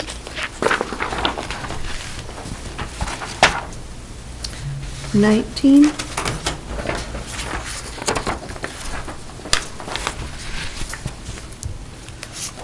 20? So, going back to you see this special ed teacher going from part-time to full-time, is that to meet IEP needs, or is? It's IEP driven, and right now it's a part-time position, grant funded. Okay. The grant will no longer be there, so it's the full position. Right. Did that fall within the category of, wasn't the school board directed at some point by the taxpayers, like certain changes had to be put forth before the voters? Because we ran into that with a tutor last time. But this position exists. As a part-time position? No, it exists as a full-time position. Part of it's paid by grants. Is that what is happening, or is it a part-time becoming a full-time? It's a position that, if we had the funds, would be full-time, but currently it is part-time, 5.5 hours a day. Oh, fully okay. grant funded. Fully grant funded. We want to make it full-time, and a quarter of that would then be paid by the district. Oh, no, the full amount would be paid by the district. The full amount would be paid by the district. Okay. The grants will not exist next year. So I just want to make sure that we're on the up and up and that we're not, You raise a good question. I think in this case, this is one of those But where it's special ed, traditionally. if it's IEP, I would assume that you have to do it to meet those requirements, but there's others within the budget that have a similar situation, where we're changing status, and I thought that when we changed like that, it had to go before voters. Yeah, what is this, so what does this person do? Special education teacher A for special, a specific program. for a specific program. So And they're part-time right now? they're 5.5 hours. So I had asked for a full-time position last year so that we have continuity of programming from elementary to high school. The position didn't make it through. However, we still had the need. So I looked at student needs, and we have predominantly full-time up at the high school for the program, and given the number of students, we were able to fulfill with 5.5 hours at the middle school. However, there is student transition for next year, so a 5.5-hour position will not suffice and meet IEP needs. Something to think about. And just, because- it's not yeah, that no, I'm opposed no, to it, I just hear- want to make sure we cross our Ts and dot our Is. Yeah, no, you're absolutely right. In the past, when there's been a position that's gone from part-time to full-time, it is tricky when it's special education, because special education is Requirement. something that a lot of is out of our control. So it's, I don't know, it's something to mull over.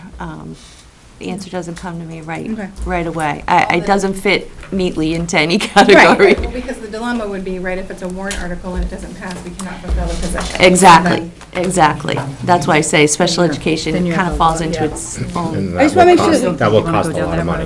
road. No, understandable, but I want us to just think about it. A lot of money. Because we have other situations, and we have to be able to explain, well, and it's fine, we can do it, but we just need to make sure that everything's Carrie accounted is for. absolutely right. In the past, these kinds of things, we need to at least be aware of so that The we can address it. question will come up. Mm-hmm, yep, yep. All right, anything else on 18 then? 19? 20?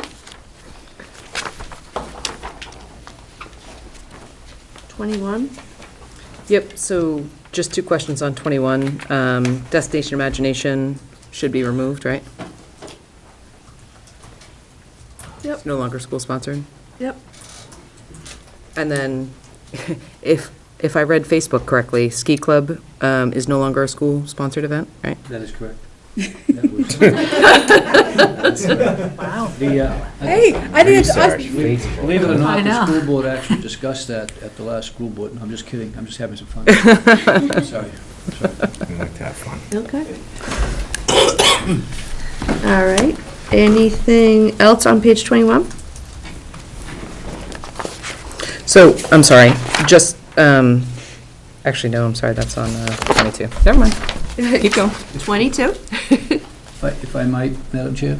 Yep. The question on vacant positions and things like that came up earlier, and I could see on each of these pages, there's a lot of vacant positions. And a lot of these are because they just have not been filled yet, or the club has not started yet. And I'm sure a lot of the vacant positions that you're looking at, it's just, they're just holding a particular slot, so that when we get into that particular season or that particular area, we will fill that position. And again, some of these do not get filled, and then that money obviously would not be used, but a lot of these do. One of the things I would like the opportunity to do, a lot of these are CBA negotiated positions, and they're in the CBA, so we have to incorporate them into the budget. But I would like to be able to have a little bit more discretion here, and we'll talk about that with the union, in order to change some of these specific vacant positions to positions which would be more beneficial to our students, and use the money that's already in there, not ask you for new money to do that. Yeah, I haven't looked at I know we got a copy of the current contract. I do recall in the past, although all these positions were listed, there was some sort of wording that says it was at the discretion of what gets filled was the discretion of the superintendent, the building principal, the school board, I can't remember who it was, but yeah, so it doesn't necessarily all get funded, but it is in the contract. Okay. And what I would like to do is just, like I say, reallocate some of these positions and use this money for other activities which are more beneficial to our students, which would be definitely more useful and filled on an annualized basis. And I will have those, we're going to have those discussions with the union. I don't think there's any issue there. I just want the budget committee to know that that's how we'd like to rededicate some of that money.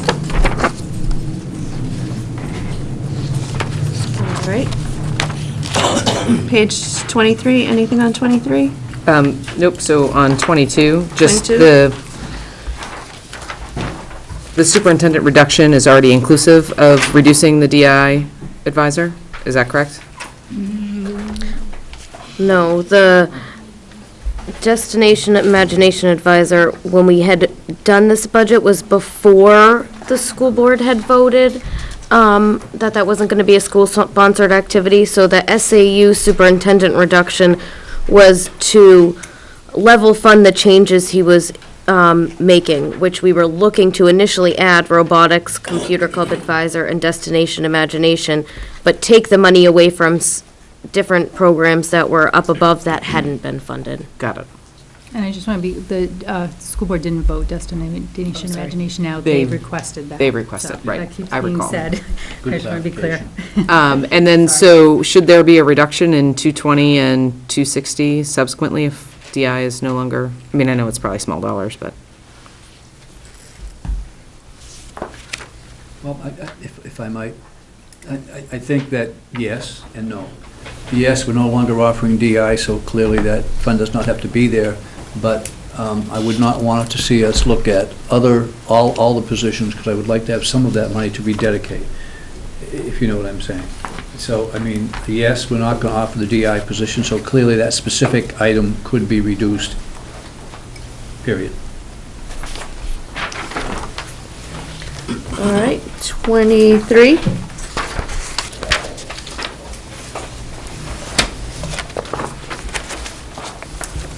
$24.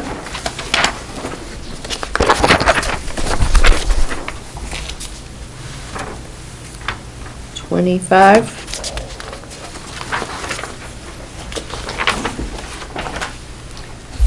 $26. $27.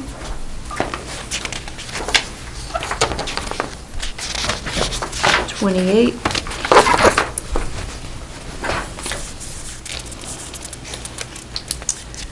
$29. $30.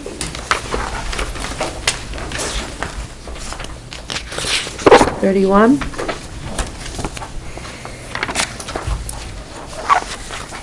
$32. So this is like where we have one of those situations where we're changing the director of curriculum from part-time to full-time. So, I mean, that's where, according to this, right? Mm-hmm. So we have to think about how we want to handle that. If I might, Madam Chair? Yep. The director of curriculum has been a full-time position in the district previously, and I'm just asking to have it returned back to a full-time position from a part-time position. It's not a new full-time position, in my opinion. At least that's how I'm reading it, but that would be up to you to discuss that.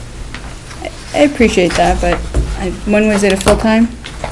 Like, before a lot of people in town were here, so. I don't believe so. I will get that information and get that to you. So it just. Yeah, 2011 maybe? I think it's about 5 or 6 years ago Yeah. that we reduced from a full-time position to a part-time Yep. position. So I think we should take a look at what the direction of the town was, because from the perspective, I mean, you could use that argument for a lot of things.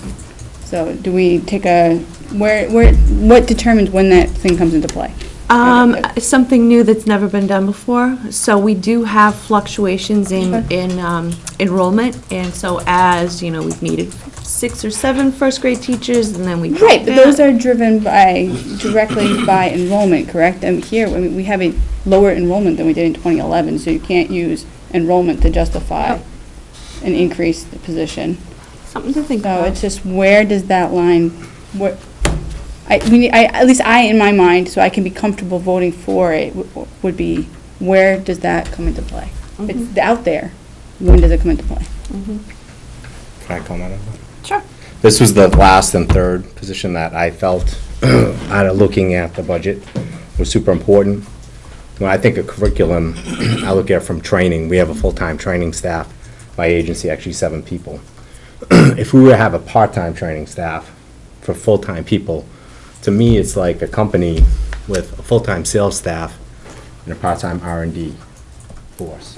So, you I'm just saying, shank it's me not- later. It's not that Shank I me don't later. agree with it. Okay, no, I just want to make my, Okay, I just Okay, want to no, be clear that it's no. not, I'm not saying it's not necessary. I just think, and again, because it was a full-time position, I think I understand enrollment's going down, but I think by having a full-time curriculum, they do grants. So you have full-time eyes looking for grants and writing grants. If you ever wrote one, you'll drink a lot of Kettle One, let's just put it that way. Very time-consuming. I forget we're on TV all the time. So the grant aspect of it. But secondly, it's really, they're selling education. The curriculum person is going to be the driver of that education. So to me, having someone part-time and to fill that void, he or she can come in, not only get the curriculum up to the point with all this technology and all this stuff going on, but secondly, maybe try to get some money, do some collaboration with, I'm a firm believer that we're in this tech alley, we're the 3rd biggest tech alley in the United States of America, right here in New Hampshire, to collaborate with those folks, and again, to be able to have that person who's a professional looking at that full-time is imperative to the school district moving forward. Right. I'm saying, and that's an excellent argument for the warrant article. My concern is I can't, in my mind, pick and choose when I apply that recommendation. It's about process. If that recommendation is out there, and that's what the taxpayers have asked for, I, in my mind, cannot pick and choose when I apply it. It has to be consistently applied. Regardless of whether or not I support the position, and I most likely would, I agree, and the I first have to follow in my mind, I have to follow the process. Yeah, and I'm great, and I think that's awesome, and that's the beautiful part about the United States of America. But the fact is that I sat here last year and people would be bouncing off their heads because, well, that was a position, so you can't say anything. It was a full-time position, it was a part-time position, it was a full-time position. These folks, again, they're the professionals. They say, this is one of the parts that we absolutely need, and it was a full-time position at one point. So I hear about process and continuity and everything up and down and whatever big word we want to use, but at the end of the day, that's one of the important parts that they need. They're not adding a new position. It was a full-time position, regardless if it was 1958, it was a full-time position. So if I remember from last year's arguments, it was a non-argument because it had been a position and they just needed to upgrade it, to put it back to a full-time position. And one of the things we had done last year, and we have not done this year, and I'll add it to the agenda for next week, is those 2 warrant articles from a couple of years ago. So we can take a look at them, refresh our memories, refresh what we want to interpret them to mean today, and I think that might help us. I think something to look at is if it's an increase versus a whole new line. Say for the warrant article you're going to put in for the special ed coordinator, that's a whole new salary. This is an increase in something that's already there, so I would say that might help us to differentiate what goes where. I would agree with that if it didn't say, and I believe it does, moving from part-time to full-time. Because that. It does say expanded positions, if I recall correctly. So in which case you already have, it's the same thing applies. No, I get it, but so when a para position like moves from like 3 hours to 5 hours, does that get put on a warrant article? Special education is different. If it's IEP required, then it's something we have no control over. But do you don't have instructional paras as well? I don't know the answer to that. We used to, I don't know what we have today. But I know honestly that don't. Yeah, I mean, we had that discussion with the tutor last year. No, I know, added I know. tutor, We Uh, added I- tutor, yes, it I went get through that, the, yeah. so. I'll add those old warrants. so And we for the can just record, it's not that I don't support the position. No, it It's needs just to be that- brought up, because process. we will get hit with it. Go ahead, Superintendent. I just, I have a very strong belief that if it was a full-time position, it's a very different situation than if it's an entirely new position that we're looking for. So, for instance, we're asking you for 2 new positions, which we clearly labeled as new positions that had not been in our budget previously, and we realize those have to directly go to the town on a warrant article for up or down vote. On the other hand, I think that positions that we are either reacting to enrollment on or that we are reacting to district needs on, which have been full-time, and we push them up or we push them down, are a different kettle of fish, but that's just my opinion. Thank you. And I have a question too on the process. Is it solely the budget committee's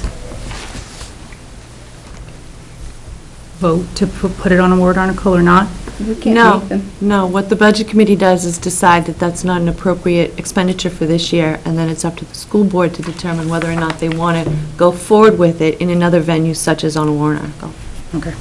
Yeah, it doesn't mean you can't move it forward. It just means. No, I know that. I'm just wondering, because we're debating where everything goes, and I'm wondering if we have the right to make that decision. That was just my question. It's dollars. We can just reduce the dollars, and it's up to... So it's not about putting it on a warrant article or not? It's Nope. just about the dollars? No. So that isn't the discussion I guess we should be having, because it doesn't, we can't make that decision. Right. Correct? So what we could do Okay. is just fund it at the current part-time, so. All right, page 33. Page 34.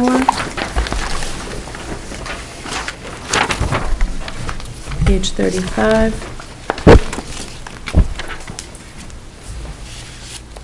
36. 37.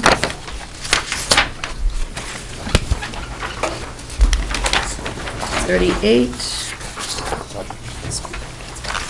So on 38, the buyback, is that, do they have to notify us? Is that tied to a specific thing, or do we just carry that amount just for one? Yes, that is a notification by Okay. November 1st of each So year. that's an actual cost? Yes. Thank you. Welcome.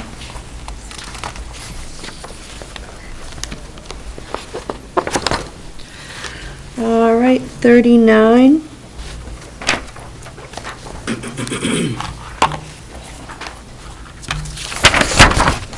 Forty.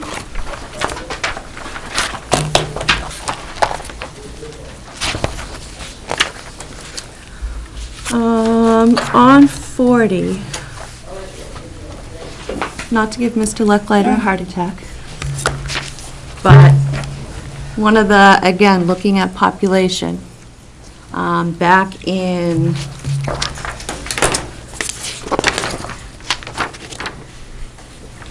2011, when we reduced the Griffin assistant principal, actually, it was originally reduced to 60% assistant principal when Griffin had 488 students. It went to a 50% assistant principal the following year when enrollment went to 469. And it has stayed part-time through, right now, 387 students. The middle school has been at that same level also for the last 4 years.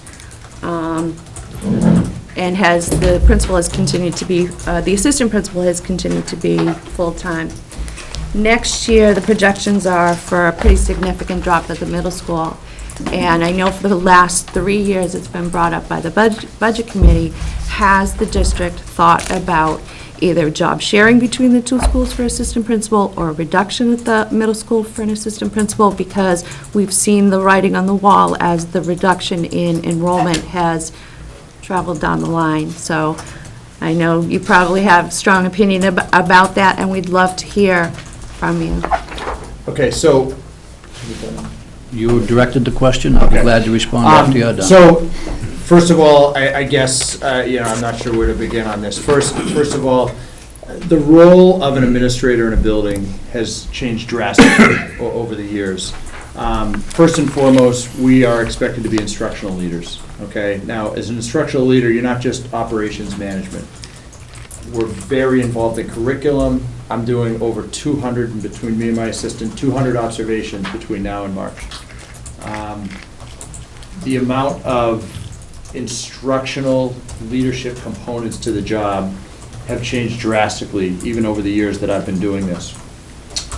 At the middle level, the demands around management of students and things of that nature, as you can imagine, with middle school kids, adolescents, are pretty intense. I'm proud of the way we manage things, and we generally are very successful with those areas.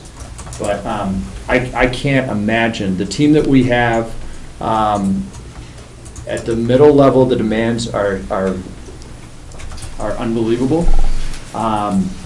But even just this year, for example, we've taken on a lot more with professional development.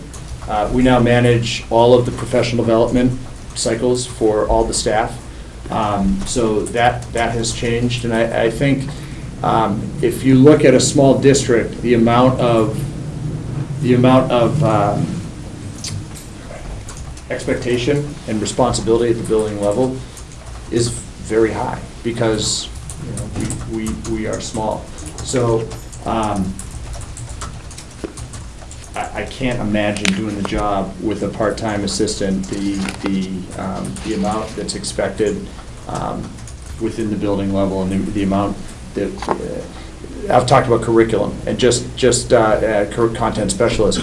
The amount of training and things that we do as a team is very intense, and again, I think we do a good job with it, but it is a lot, and I realize you look at class size, but this is another area where you really, the demands of the job really don't change for a few kids here and there. So I could talk about all the things that between my assistant and I really don't look at our assistant principal as an assistant. We really are co-principals together. There's a lot of overlap of those over 200 observations and evaluations that we do. Because there's multiple for each teacher, we split a lot of that out. So I don't even see this as an area that is, I don't know. No, I concur with Tom entirely. I think that when you look at the expectations of managing and leading a public school today, they've dramatically changed even over the last 5 or 6 years. The number of mandates, and I can't use that word in New Hampshire, but they are. The number of mandates that we receive on an annualized basis regard to training, we now have, I think it's 9 mandated areas that have to be trained in and notice. The number of issues that we have to deal with regards to students with exceptionalities is growing, and the exceptionalities that students have are getting more and more profound. We are the institution of last resort for society in terms of trying to take children with profound challenges and make them as normal as we can and give them the opportunity to grow and learn. We also have 504, which now says that any kind of a situation which interferes with your capacity to learn, you have to have a plan for. And so that, again, it confounds the amount of work that has to be done. All of this work has to be done in the background where our learning process has changed dramatically. You hear us talk about one-on-one computers and technology and assessment and testing, and the testing that we do, we don't test for the sake of testing. We test to get data that's actionable. The only way we can get actionable data is to take testing that we've done, to analyze the testing, to break it down into teachable data, and then give the teachers the opportunity to use that data to improve instructional practice in the classroom. Then you take students today who are in an environment that is a very, very challenging environment. I don't think that when I grew up, the environment was a piece of cake, but I do think that what we have our children in today is much more challenging, much more different kinds of events are going on, much more diversity, much more conflict. And so it creates more management challenges for your principals and your assistant principals in all of your buildings. And I think the challenge of managing student behavior has grown significantly over the last 10 or 15 years, not only in terms of student behavior, but in terms of how we manage student behavior. Some of the things that were done when you were in school and I was in school are no longer even remotely acceptable as responses to student behavior. So I think that the complexity of a public school building today requires two people full-time in order to manage it properly and move forward. I think one person has to have their eye on the curriculum, leadership, all of the areas that have to be done in that. Another person has to have their eye as partners on the whole area of management, of compliance with federal and state mandates, of other kind of issues with students. And I truly tell you, as honestly as I possibly can, that the old idea that a principal or a principal and a half can manage 300 or 400 kids is wrong, fundamentally wrong. It's a fundamental assumption that's wrong. We need, and I firmly believe this, a full-time principal and a full-time assistant principal in each of your buildings if you truly want them to grow and become the best they possibly can. Now, can we have a single principal in the building as some districts have? Yes, we can. Will you be a district that I would be proud to be your superintendent? No, I will not. If you want to be truly an exceptional district that is producing students that are exceptionally competitive and exceptionally well prepared for the future, you need 2 full-time managers, leaders in each of your buildings, and I would ask that you seriously consider that that is what we have to do going forward. Thank you for your time. And let me just clarify, the reason this comes up every year for at least the last 3 years is because state standards are, you don't need a second, but I want everybody to understand that this is not an arbitrary cut or suggested reduction. This is, state standards are 500 students. Once you hit 500 students, you must have a second administrator. So at 430 at the middle school next year projected, we're significantly below that state standard. So the discussion has to happen, and we've brought it up for 3 years. I would also add, though, that it doesn't say that under it doesn't require. It just said that there's a must at this point. I just want to add in a few things. You guys have done the overarching things and just the day-to-day business. Your administrators look at every single report card that goes home. They do their building maintenance. If you have something going wrong, it's not just the custodian that does that. The principal's there full-time doing that. Parents that call, any security issues. If a principal's out of the building for any type of workshop or anything, you want a building administrator in there. You need somebody who knows the plan. You need somebody who can be the commander of operations if anything goes wrong. You're really working in like 3 different budget seasons because you're finishing off prior years, you're working on grants to finish up this year, you're working in your current budget, and you're proposing this year's current budget, which is a constant battle of paperwork. You create all the classes for all those kids, you create all the schedules, which I know in elementary level is crazy, I can't imagine what it's like in a middle school, and I'm sorry. Wouldn't guidance be involved in some of that? Well, yeah, you need more than one person. It's mostly done in the summer, the schedule, and it's a huge, I mentioned schedule. Okay. You don't give it to just the guidance counselor. And then professional development, which not only includes in your MLP, making sure you look at everything and making sure that it all applies, making sure that you pull the right money from the budget line, making sure it aligns with the goals, adding it in, and then subbing. Do you do that, Tom, here, or is somebody? Yeah, through the office. Through the office. Right. So on a daily basis, you go into the office and make sure that, because typically everybody doesn't get a sub every day. Yeah. Right. I mean, like pulling and making sure, those kinds of things. I'm just trying to get the reality of day-to-day versus the overarching things that we all know you do every day anyways. Can I just ask one clarifying question? You said the administrators keep track of all the professional development of the staff. I actually thought that was curriculum that did that. It's not? No, that's been moved to the building level, so we actually manage all of that. So, and not to, I realize it's getting late, but, so scheduling is a huge component. I mentioned the evaluations. Our assessments at the middle school, we have many assessments. At the middle level, every student is assessed on every test. So just managing assessment is a huge piece. Special ed, just to give you an idea of the numbers right now, in our current 5th grade, we have, of 115 students, we have 40 students, over 40 students who are either identified special ed or 504. So that's a significant percentage. And that, each of those involves meetings and management and oversight. We have an RTI model, which is the non-identified students. How do we provide services for those kids? We have 2 meetings a week, and then we have a whole program around RTI, which is response to intervention, which, again, the assistant and I are both very much involved in. I mentioned student management, discipline, attendance. We run a PBIS model. It's a program for school culture. After school, co-curricular programs, which are pretty intensive at the middle level. You've seen a lot of that in the budget. We talked about professional development. We talked about special ed. Just to sort of give you an overview. Transportation, again, these are some operational management type things. Emergency management, oversight, safety, security. We have a committee around that, and a lot of work that happens behind the scenes around that.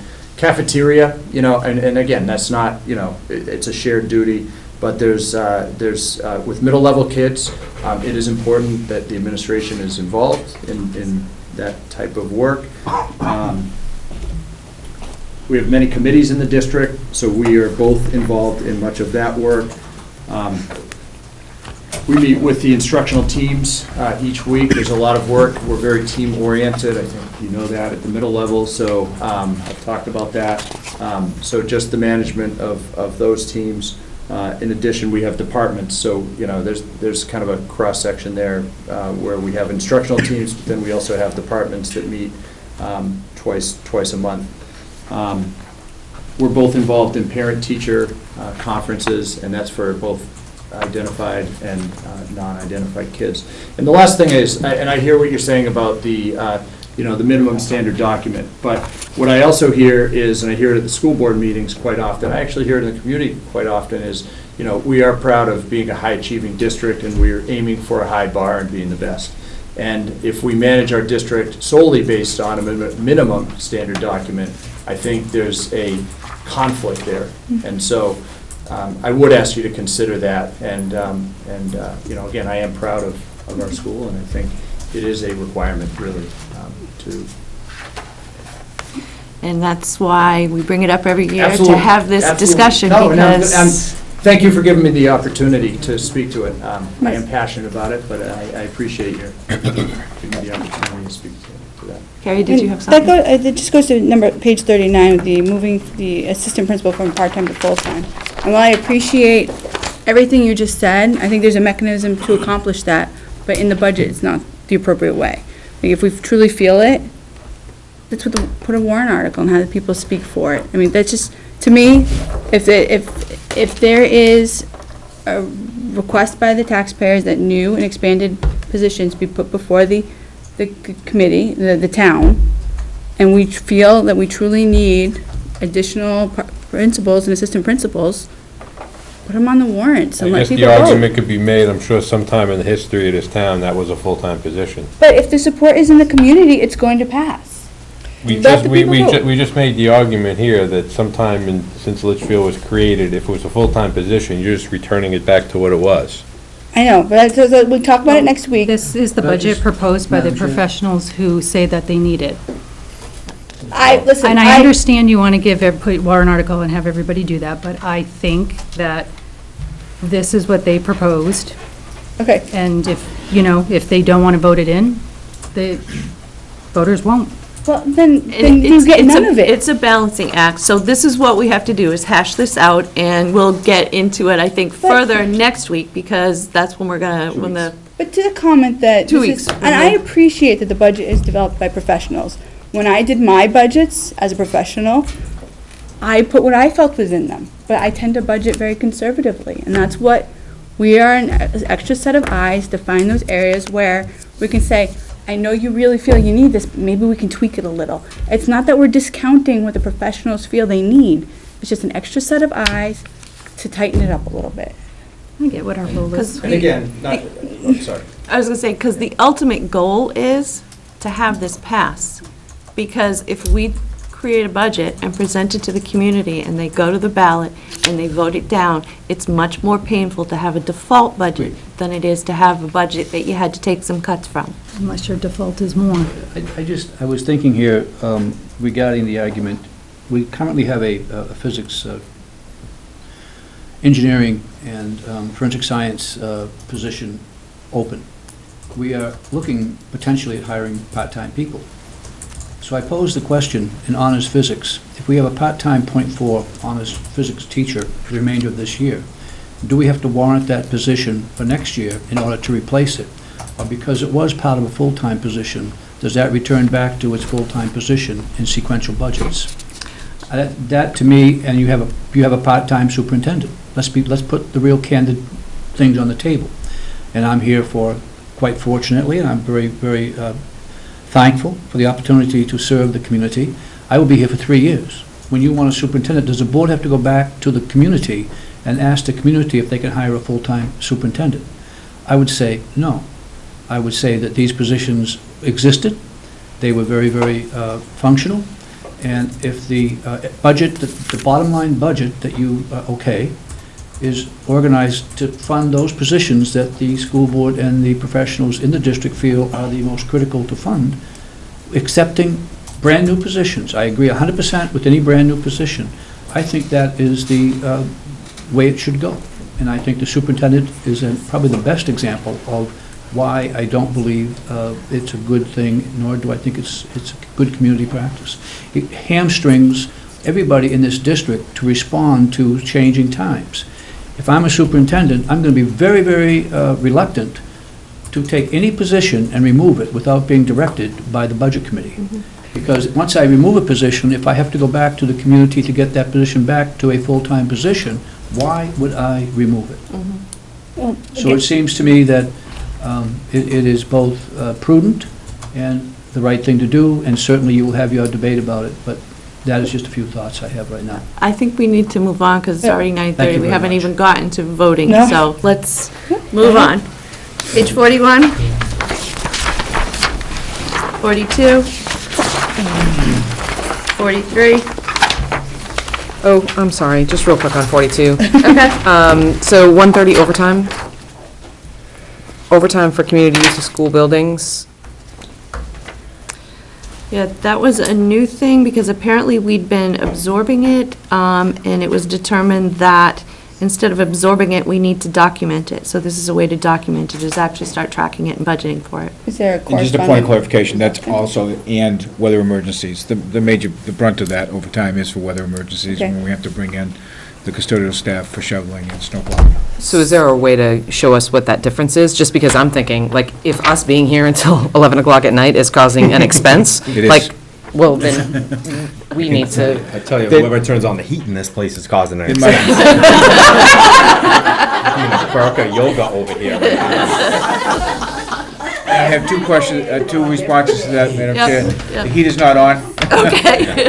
So any heat in this room is self-generated. Yeah. And B, yes, and that is exactly what this type of budget line is for, because we have a custodial staff on second shift for all three buildings that leaves at 10 o'clock. So when we have individuals in the building, Michelle or I can make a choice to let them go, or rightfully, because they are responsible for the building to lock and secure before leaving for the night, they should remain and lock the building up. So do we have an idea of how much we cost when we go late? Well, next year. It's around $35 an hour is what we charge the community if someone were coming in for, So if we're tracking this separately now, is there a corresponding decrease? we're not elsewhere? tracking it separately now. We've been absorbing it. In overtime? There's no corresponding. We have, this district for years and years and years, even on school-sponsored events, if there's a Friday night dance that goes till 11 o'clock, Right, custodial staff needs to cover that. but they'd get paid overtime. Sure they do. yeah. So that was previously showing up on an overtime line elsewhere. I think it's like the police thing, right? So when the police were doing community service, and then, remember how they added that line item in? Yeah, Right. but I'm just saying, if it was, say, on line 100, and now we moved it to line 200, I would expect 100 to show corresponding offset. Yeah, it's just calling it out so we can track it and see it. Right, so my question is there a $12,500 decrease in the previous line item it was charged to? Probably not. That's my question. If we're adding a line item to break it out, then there should be a corresponding decrease in the original line item. My only question. On the original expenditure lines, you might. That's see your that. homework, Carrie. All right, we're costing money. 43, You get 26 minutes. 44. 45. 46 and 47. All right, any last thoughts on salaries and benefits? All right, then let's move quickly to voting. First up is technology. That'll be short.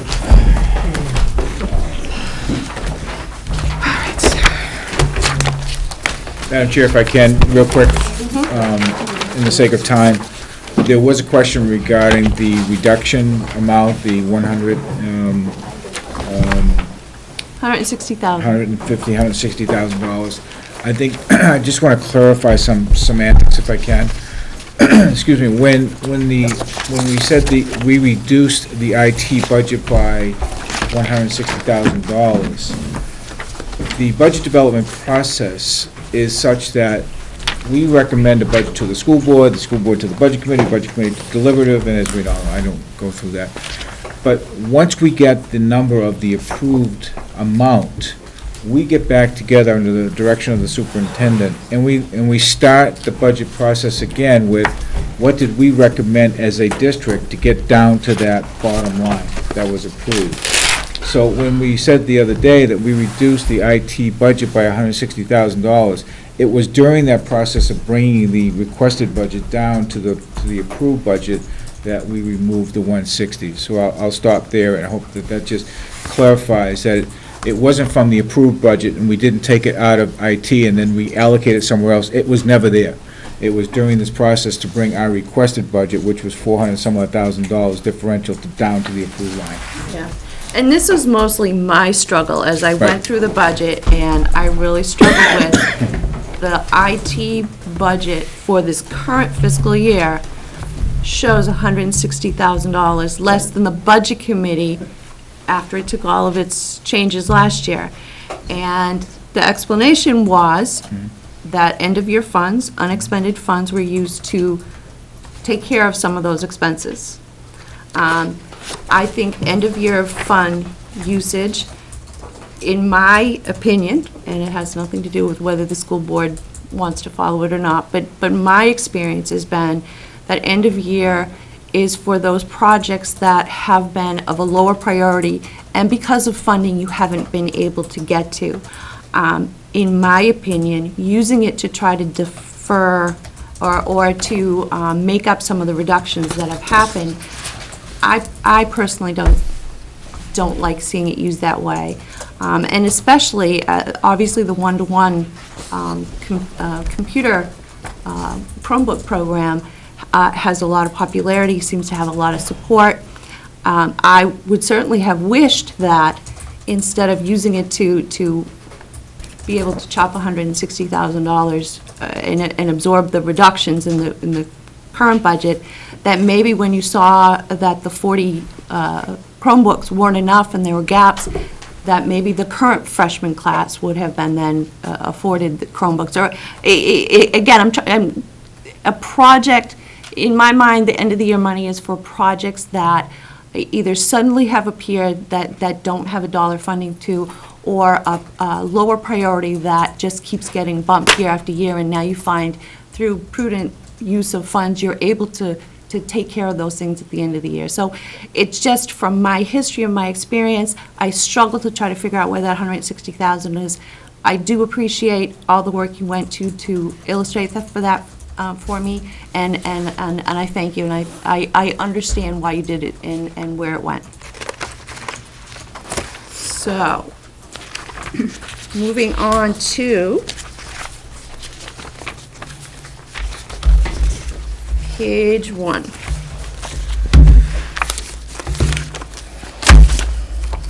I'll make a motion to reduce line 734 by $370. Second. By $370? Okay. And what is? $8,380. $8,380. All right, it's been made and seconded. Discussion? My rationale is when you were describing that last week, it's for 30 computers, right? 30 computers times $226 a computer, plus $1,600 for a cart, which is documented elsewhere in this budget, equals the $8,380. It supports my motion. Any further discussion? All those in favor, please signify by saying aye. Aye. Any opposed? Aye. Any abstain? All right, so the motion passes 7-1-0. I'm sorry, what did you bring? Second. Carrie did. Yes, what was the Eight thou- amount? The amount of the reduction was 370, the new 300. line Thank is you. 8,380. Yep. Anything else on page 1? Page 2? Line 734, I'll make a motion to reduce it by $370. Second. Okay. Same rationale. $370, and what does the line item become? Oh, I'm sorry, 15,130. 130, all right. Any other discussion? Hearing none, all those in favor of a reduction of $370, leaving $15,130, please signify by saying aye. Aye. Any opposed? Aye. Any abstain? Motion passes 7-1-0.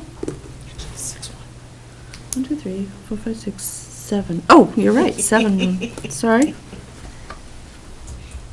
It's the heat getting to you. No, you know what it is? Somebody was going to be late. Kevin was going to be late, and he has not shown up. So in my head, I had only one of us missing. So it passes 6-1-0, which would be the same for the last motion as well then. Yep. Anything else on page 2? I just had a question. The Chromebooks for the teachers on 734, does that fully outfit all of the teachers? That number came for instructional teachers, so it wouldn't be like paras or anything like that. There are the one-to-one teachers currently all have Chromebooks for them, so from our numbers and speaking with Mike, that should cover it for the teachers. So then my question would be, what are the instructional Chromebooks 35 down below and 734 CHS? My question is does this budget fully outfit all of the teachers? Yes, and the teachers being like the full-time instructional teachers. Okay, and so when they were, I just seem to think that there were a bunch of laptops in here like last year, no? Not at CHS. CHS, we didn't do any. At the any district, laptops. did we replace a bunch? Last year, we didn't do any hardware replacement. Okay. It might have been a cart a previous year. All right. But as far as the teachers go, there really hasn't been many teachers at all that have laptops right now, but we Okay. want to change that from desktop Right. to laptop. My only concern was that if we had just invested in laptops and now we're switching to Chromes, I'd be like, ouch, but okay, that makes sense. Thank you. All right, anything else on page 2? I'm just going to, I'll speak, 131 for the Chromebooks. I understand the support. Realistically, if the budget fails, I don't think it's going to be because of this $30,000. So while I may be fundamentally opposed to it, I don't know that I'm not going to fight to the death on it here. So I'm just, yes. Look, I mean, I think your point is valid, and, part of this committee's due diligence is to have the debate about it, right? And we've done that. Well, yes and no, but here's one of my problems. I did a bunch of research on it this past week, and it's mixed on whether or not that level of technology is beneficial to the classes, where some studies indicate that level is actually detrimental. So I would have liked to have had a discussion, a greater discussion as to where the research is going. Are we asking the taxpayers to fund something that may not be 100% beneficial? And yes, there are studies out there that demonstrate that it's not settled. Carrie, couldn't you say that about almost any form of education, though? That, like, there's studies that say that this method of instruction versus this method, or this textbook versus this? If I could just jump in, that's really a question that you should go to the school board meetings and pose. It's not really a No, I question for understand that. here. I have a problem. My concern is we're asking taxpayers to fund something that we haven't truly discussed. I'm not going to go to the claim to the end here. I don't think it's going to be what passes or sinks the budget. I just think that we had a lost opportunity of getting people involved in that decision-making process. And just my 2 cents, and then I'm done with this. You know, I fully support the superintendent's position. I fully support your position, right? And if you, last week, superintendent, you had clearly said this was a top priority for the district, and I'm behind it. All right, page 3. So I had notes, and I didn't make complete notes. Under 430 repairs and maintenance, I had $2,576 can be removed. I didn't write why. No problem. Hey, I get the same thing. I know why. There's a happy face next to mine. I don't know where that came from. The removal of that, I had to put that in because we also put the SAN in. Yep. That's on page 4 on line 738. Right. Just in case for whatever reason, if that didn't pass or anything like that, that was the support renewal cost. That's really only half a year because it'll be end of life after that. I'm gonna make a motion to reduce this line by, I had 3,000, but I'm gonna do 2,500. Okay, there's a motion to reduce by 2,500. Second. You're gonna make me do the math. after Yeah, that. I'm gonna make you do your math. Actually, 20, looks like 25,976. Yep, that's Okay, it. that leaves 25,976. Yeah, the total would be $25.76 and 4 cents. And that's something you, Gonna have to I'm come up sorry. with the 4 cents. Yeah, Oh. we're not- Just saying. If we're going down that road, we will be here till tomorrow. You're rounding. And you will not be my You're friend okay with anymore. it. What? Save it on the Correct. other You said this was something you could, okay. So then. Right, because the 35,124. new additional SAN on page 4 Okay. is extremely, extremely important. Okay, So, all right. your motion is a reduction of how much? $2,500. 2,500, leaving $25,976 in that line. No, leaving 35,124. I'm on page I'm 3. looking at the wrong line. You're absolutely right. I'm sorry, I'm looking at last year's number. Say that number again? 35,124. I like your number better, but. 5,124. No, I was looking at the current year. All right. Yeah. Any further discussion? Hearing none, all those in favor of a reduction of $2,500, leaving $35,124 in that line, signify by saying aye. Aye. Any opposed? Any abstain? So the motion passes 7-0-0. Can I ask you a quick question? Yep. Is that 10002840 430? Yep. That's it. Okay, because I don't get that by my math, but that's fine. All right, anything else on page 3? Page 4?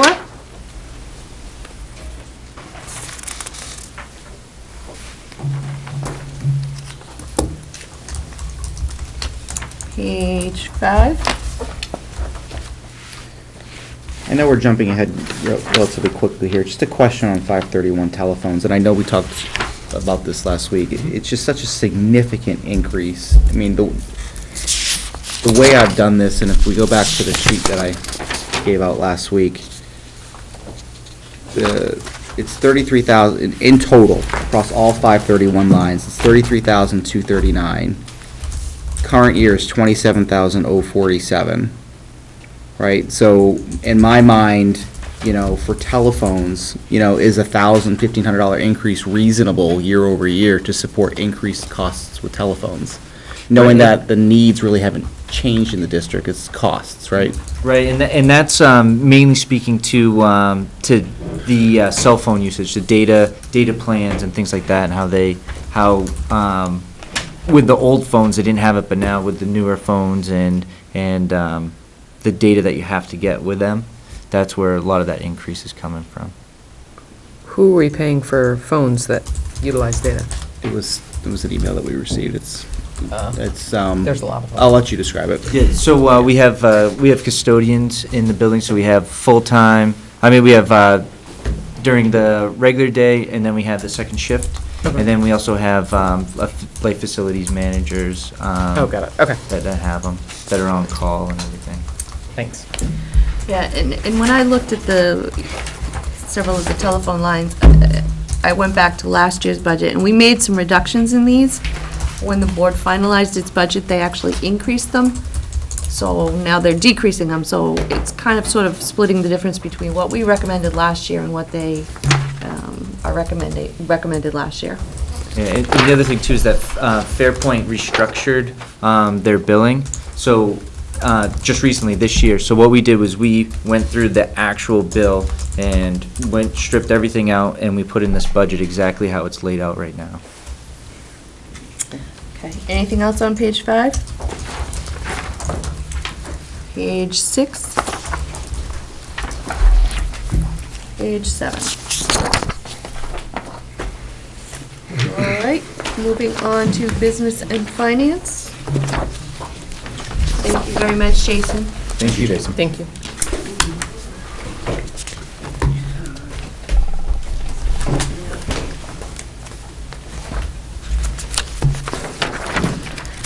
All right, page 1. I'm going to make a motion to reduce line 330 by $1,000. 330 professional services by $1,000. Second. Which leaves 7,300. Yep. All right, so we made it seconded. Discussion? Discussion points are, it's been budgeted at higher amounts, never fully spent. This is still higher than current year and averages. Okay. Any further discussion? Hearing none. All those in favor of a reduction of $1,000 to 330 professional services signify by saying aye. Aye. Any opposed? Aye. Any abstain? Aye. So it is 5-1-1. Motion passes. Page 2. A point of clarification, can we talk about transportation now or not? If It's on page 2, so. that's true. Okay, yep, go ahead. Just I believe last week, was it mentioned that, thank you for the contract, by the way. I thought it was mentioned that every year it was a 5% increase year over year. Correct. But it didn't, the numbers don't add up. Some years it's like 10%, some years it's 14%. But I'm not gonna make any motions here because the dollars are justified in the contract as well. Where are the numbers not adding up to the 5, in the contract? So actually, what we're spending doesn't equal 5%, 5%, 5%, 5%. The dollars equal This the line does. rates This line equals 5%. year over year. Wasn't Well- that contract written in It's either died, 2015, but 2015 This to is, 2019? I mean, I have to go back, but, Look, at the end of the day, I think your number's good. It just, I wasn't able to tie into the 5%. okay. I see your point. All right, if there's nothing else under transportation, we'll move on to special services.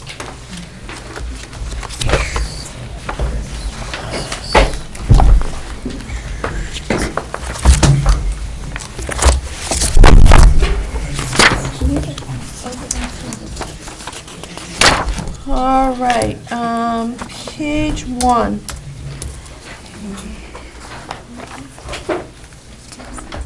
Right? So on page 1, I mean, last year we had that $25,000. What happened to that? On line 1, the conference workshop reimbursement, we had $25,000 set aside to help bring our staffing up. I thought, She said she was taken out by the school board.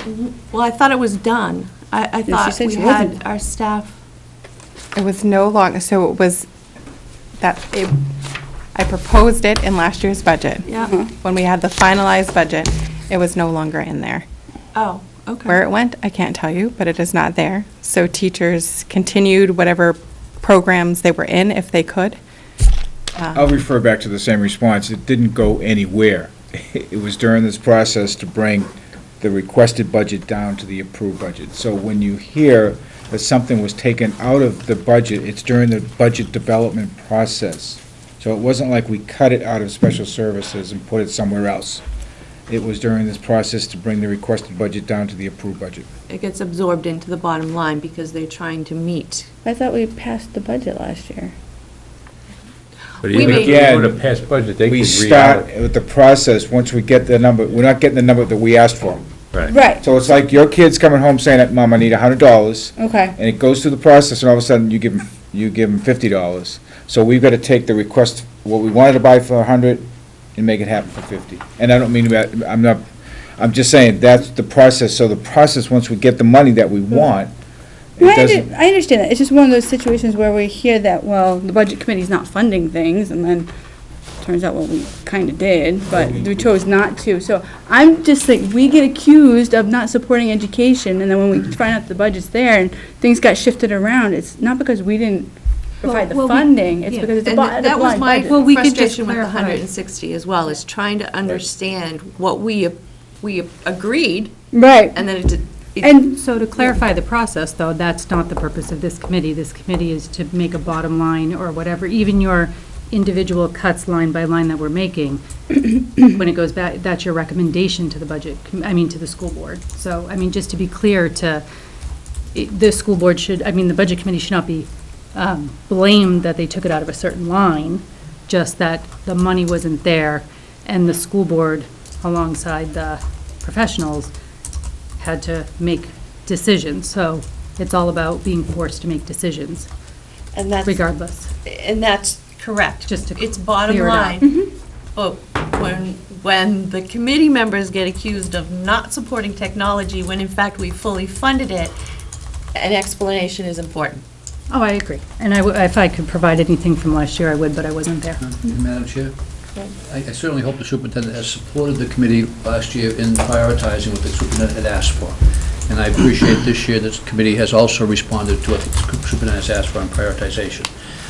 I obviously think, however, that there are some cuts made that ultimately get reflected in places where we don't necessarily agree with where you cut, and that's where the rub comes. Yep. Okay. Page 1, I'll make a motion to reduce line 330 by $38,000.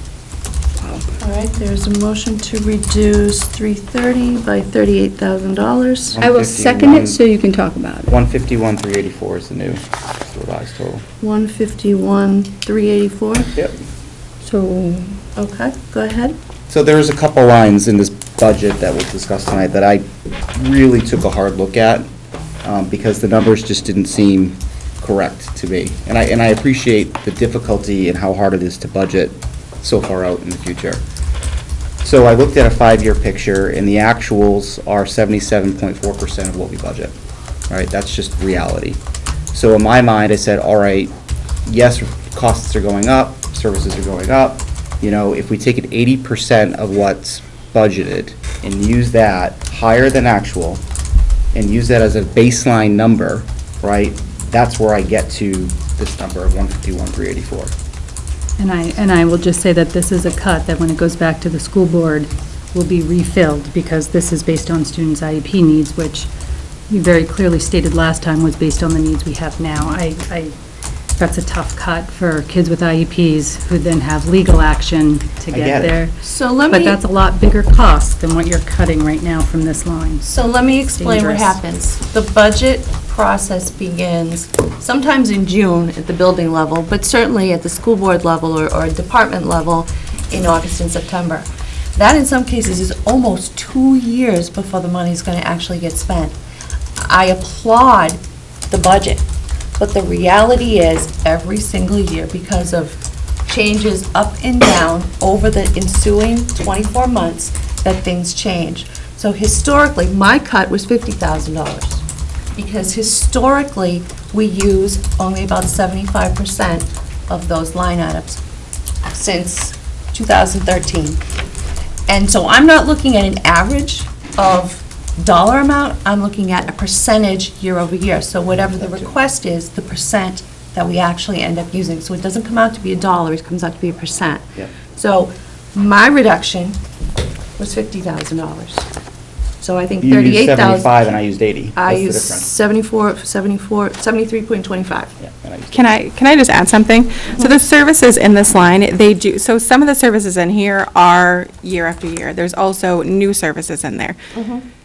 And I hear what you're saying, and you're looking at what has been expended. However, if everything falls into place as I have listed here, those are services that have to be provided. Absolutely. And that's what, that's what I'm charged with And that is, submitting for. That is exactly how you should budget. That is how you should budget. That is how the school board should budget. Absolutely. But our job is to look at the bottom line and say, year over year, average over average, percentage-wise of what was requested, it doesn't get spent. Through nobody's fault, just because things change in 2 years. So our job is to try to take a close look at what is going to be a good number that's going to meet the needs while also meeting the needs of the taxpayers. So these cuts are not directed at children. In fact, these cuts have been taken every year. And every year we end up having a huge amount of unexpended funds. In the 25 years that I've lived here, twice I had to go back and ask the taxpayers for special education money that wasn't, that we ran over. So there's lots of unexpended funds in the Special Services Department, not because anybody does it on purpose, it just is the way it is. And I think the school board and you should budget what the actual numbers are today. But we also have to look at what they historically are in the future. So I don't want anybody to think we're cutting services for children, that we think you didn't do a good job budgeting. We do support the services for children. We do support the job you do budgeting. If I may just make a quick comment on that, Madam Chair, and again, I will remind the committee that we do compartmentalize special service appropriations so that if they are underspent, they drop directly down to the unassigned fund balance, which is returned as a credit for the following year. So it's not like it crosses over to support regular services in some way. We do compartmentalize and keep that tabulation and make it available to the school board as we get close to the end of the fiscal year. Yep, absolutely. And there's also, Superintendent, you had mentioned a potential warrant article, right, for additional funds for special education. We currently have, a reserve fund for special education. I believe it's for $101,000 at the present time. And what I would ask, because I think Devin, going through this budget, really has cut it very much more so than what I'm used to seeing a special ed director do, and reflected only the current services without any, quite candidly, placeholders. Most often, a special ed director will have a placeholder in the budget with the understanding that if special ed does not expend money, it does not migrate to regular budget, it automatically gets returned to the taxpayers as fund balance at the end of the year. That has been the agreement, and that has been actual practice of the district as far as I'm aware. So in the idea, to get to answer your question, that we can have only $100,000 in reserve when it can cost us $150,000, $200,000 for an individual student moving in, not to wave a red flag. But I would strongly urge us to look at another special ed warrant article and get the funding to the perhaps $200,000 level out of fund balance, not new taxation, although one can argue that whether that's an accurate statement or not, but not new taxation. But to get the fund balance up to $200,000, and that could only be withdrawn with the permission of the school board. We'd have to come back to you and have you okay any expenditures out of that money. And I think that way there, I would feel more comfortable that should an emergency occur, should we have a need for more money in this budget, we would have a sufficient amount of money there which you would oversight, which we would then have money to withdraw from. So yes, that's what I'm referencing. And I would look forward to seeing that warrant article. Thank you. Any further discussion? Yeah, so just real quick, this is money budgeted on real need for real students existing. Yes. Today. Today. Yep.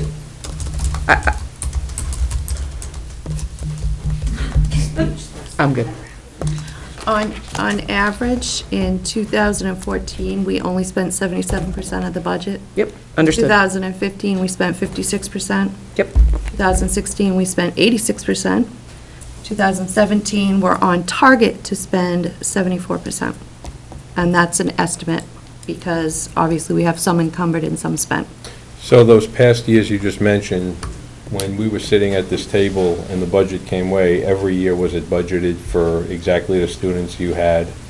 Was it budgeted the same way, in other words?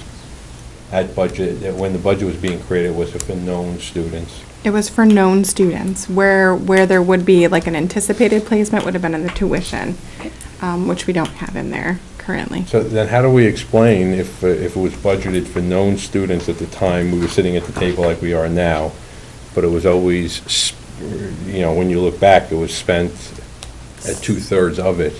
How do we account for that? Because what you just said this is for exact students right now. But that same argument was made last year, the year before, the year before, the year before, and still the money wasn't spent. So how would you judge your decision now based upon something totally different is going to happen that hasn't happened for years? How can we justify that?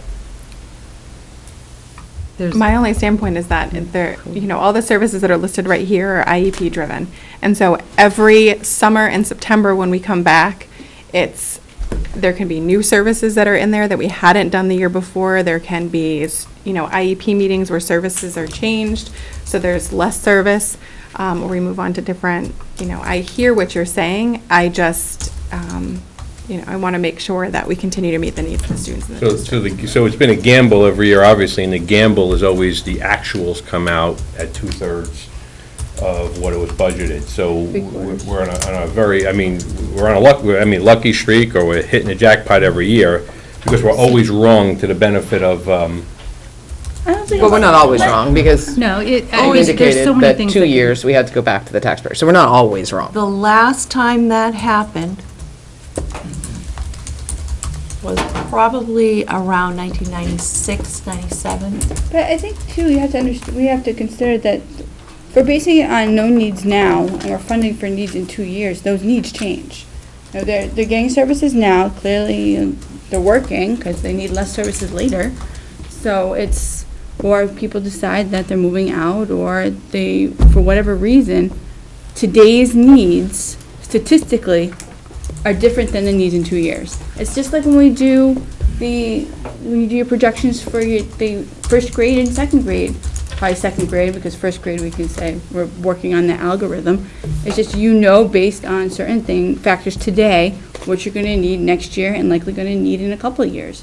It's a historical it's historically based, that today's needs, if you fund on that, aren't fully going to represent what you need, or over-represent what you need in 2 years. well, in fairness, the argument being made here by a few people in this room is that we're going to need a lot more next year than the past 10 or so years of history using the same formula.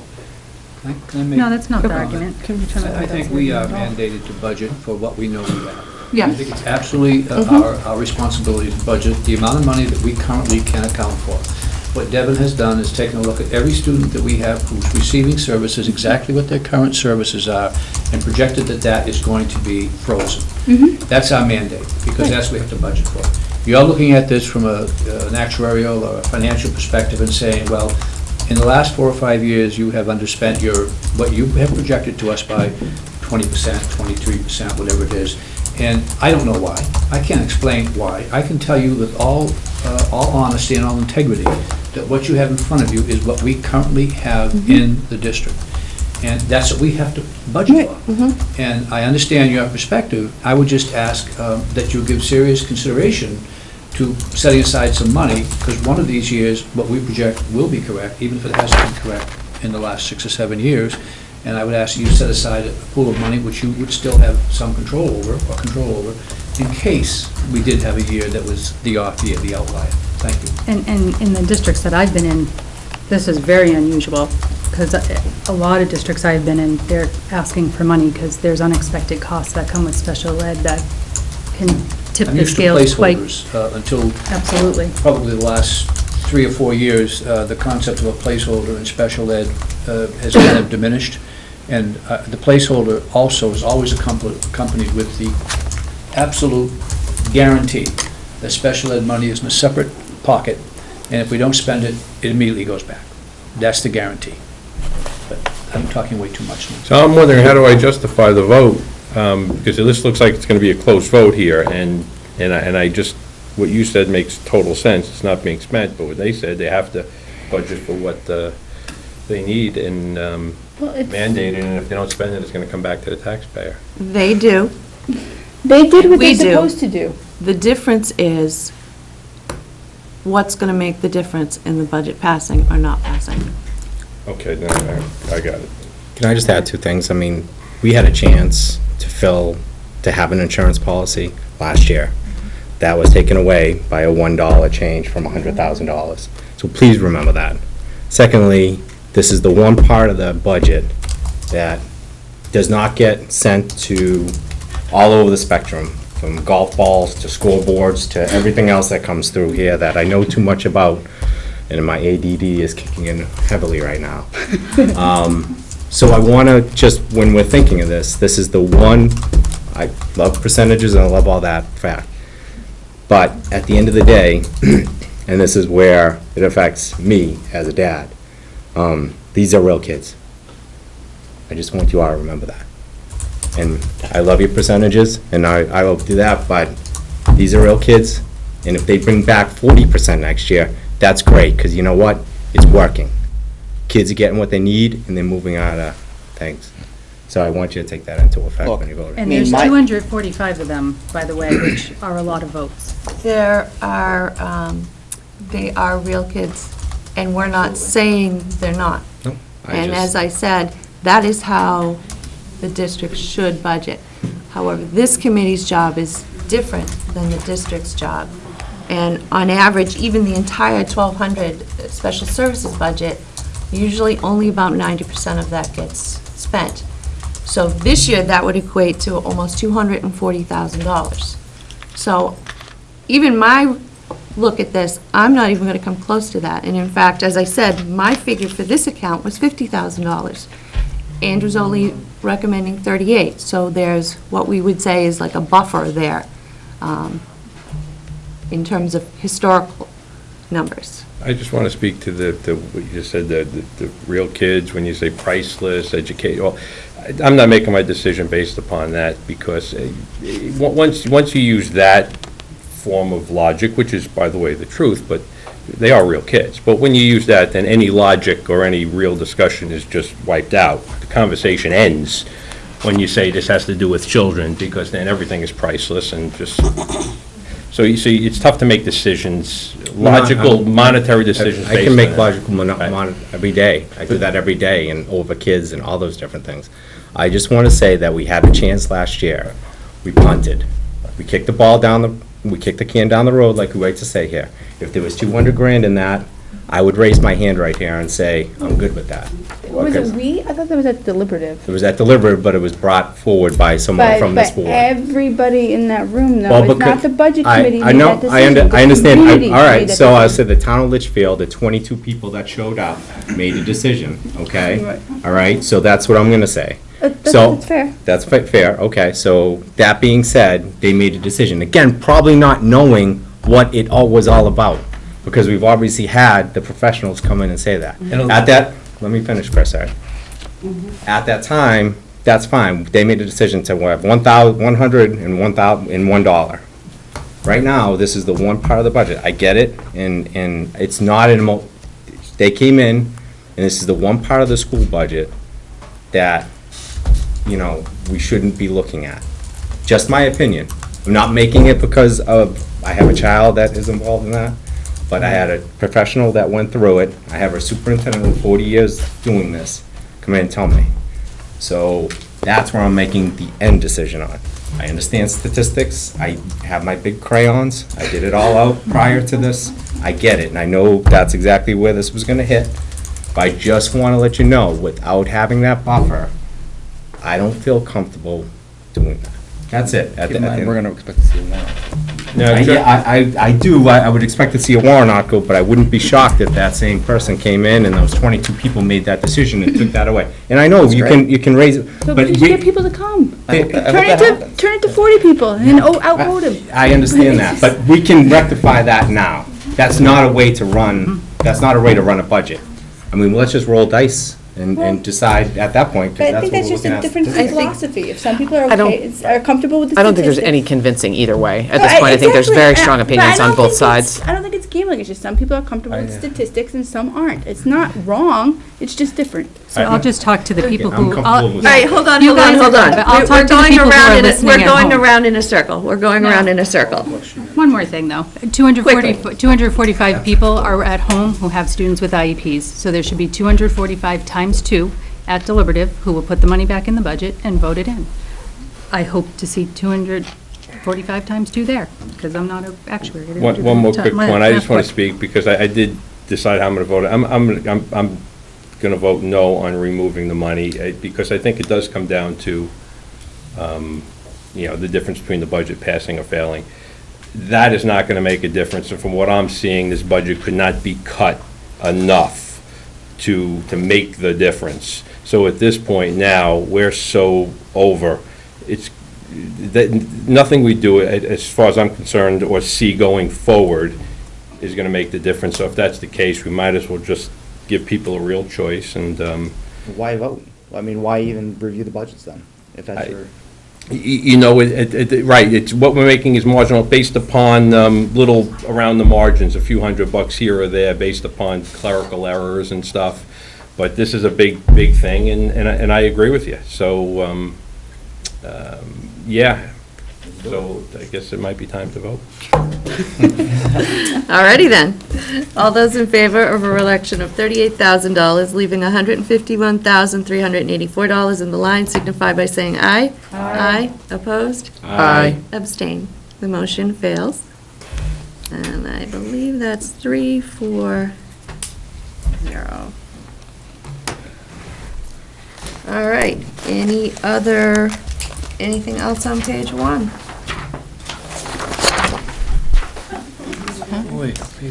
Page 2? Page 3? Page 4? Page 5? Page 6?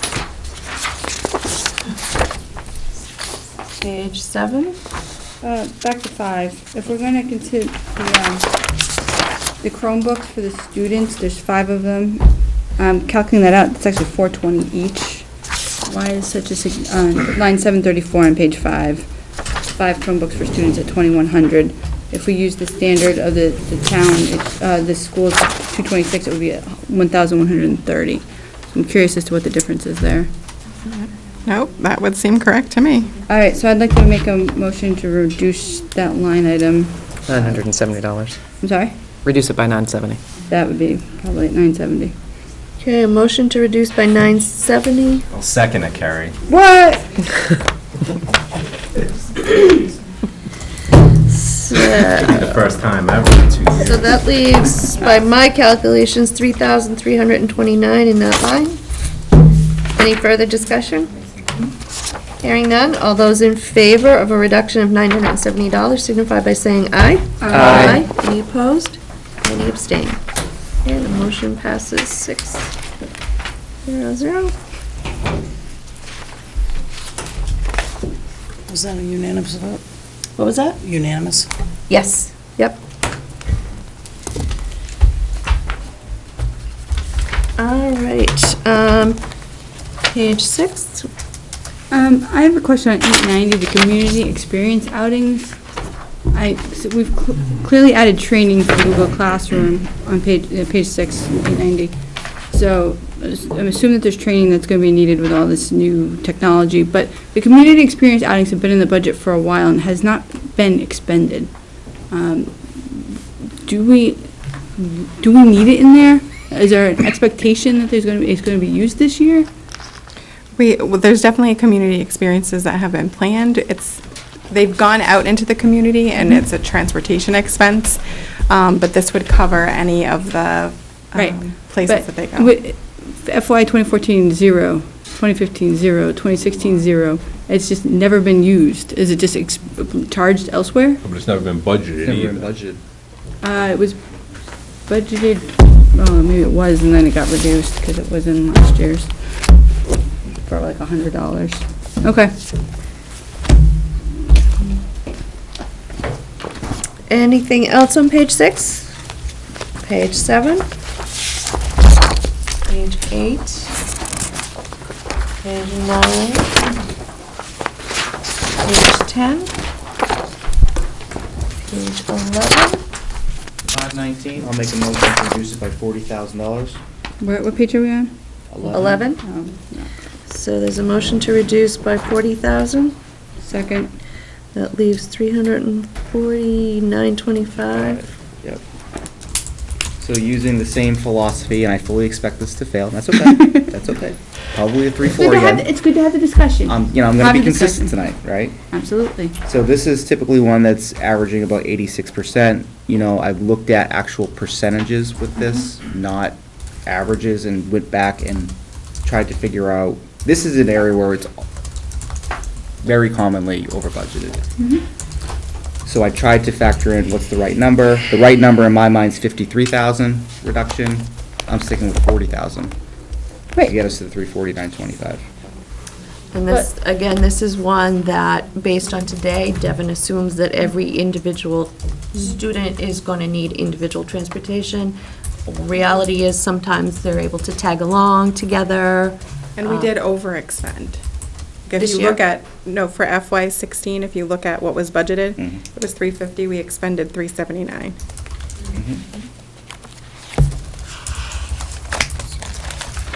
What drove that?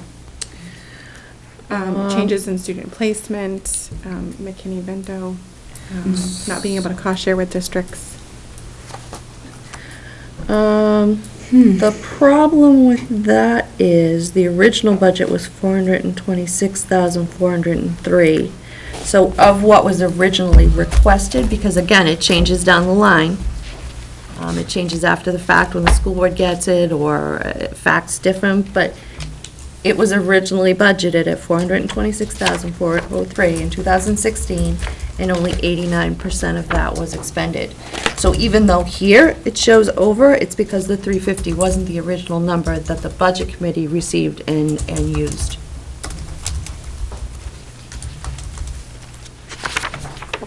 Any further discussion? I I need to know the other side of it again. I mean, I think it echoes the same sentiment. Yep. It's the same stuff that's still in IEPs. You have to provide it. It could go up, you know, it's the same sentiment. If students are going to the same placement, then there's a cost difference, because, right, there's 2 students, so it's cheaper. If they're going to different placements and it's different transportation providers, and they're on the bus by themselves, we're pay the full cost. We can't always bank on cost sharing. We cover transportation for students that are considered homeless. And that changes constantly. So it drove up expenses last year as well. So have we ever not been able to transport a student? No, we've transported. We've fulfilled our needs. So That's even with the reason why reductions in past from years, what we've was- been able to transport every student that needed to? You'd have to by law. I know, but I'm asking the question, because based on the discussion tonight, any reductions mean we can't possibly carry out the IEP. So I'm asking, reductions in the past, have they meant we haven't been able to carry out IEPs? No, we have fulfilled IEP Okay, obligations. I just wanted to verify that. Any further discussion? Hearing none, all those in favor of a $40,000 reduction, leaving $340,925 in the line, signify by saying aye. Aye. Any opposed? Aye. Any abstain? All right, so that is 3. It's 2. Aye. Oh, you said I too? I said aye. All right. Yeah, so 3, 3-4. 3, 4, yeah. Yep. So the motion fails.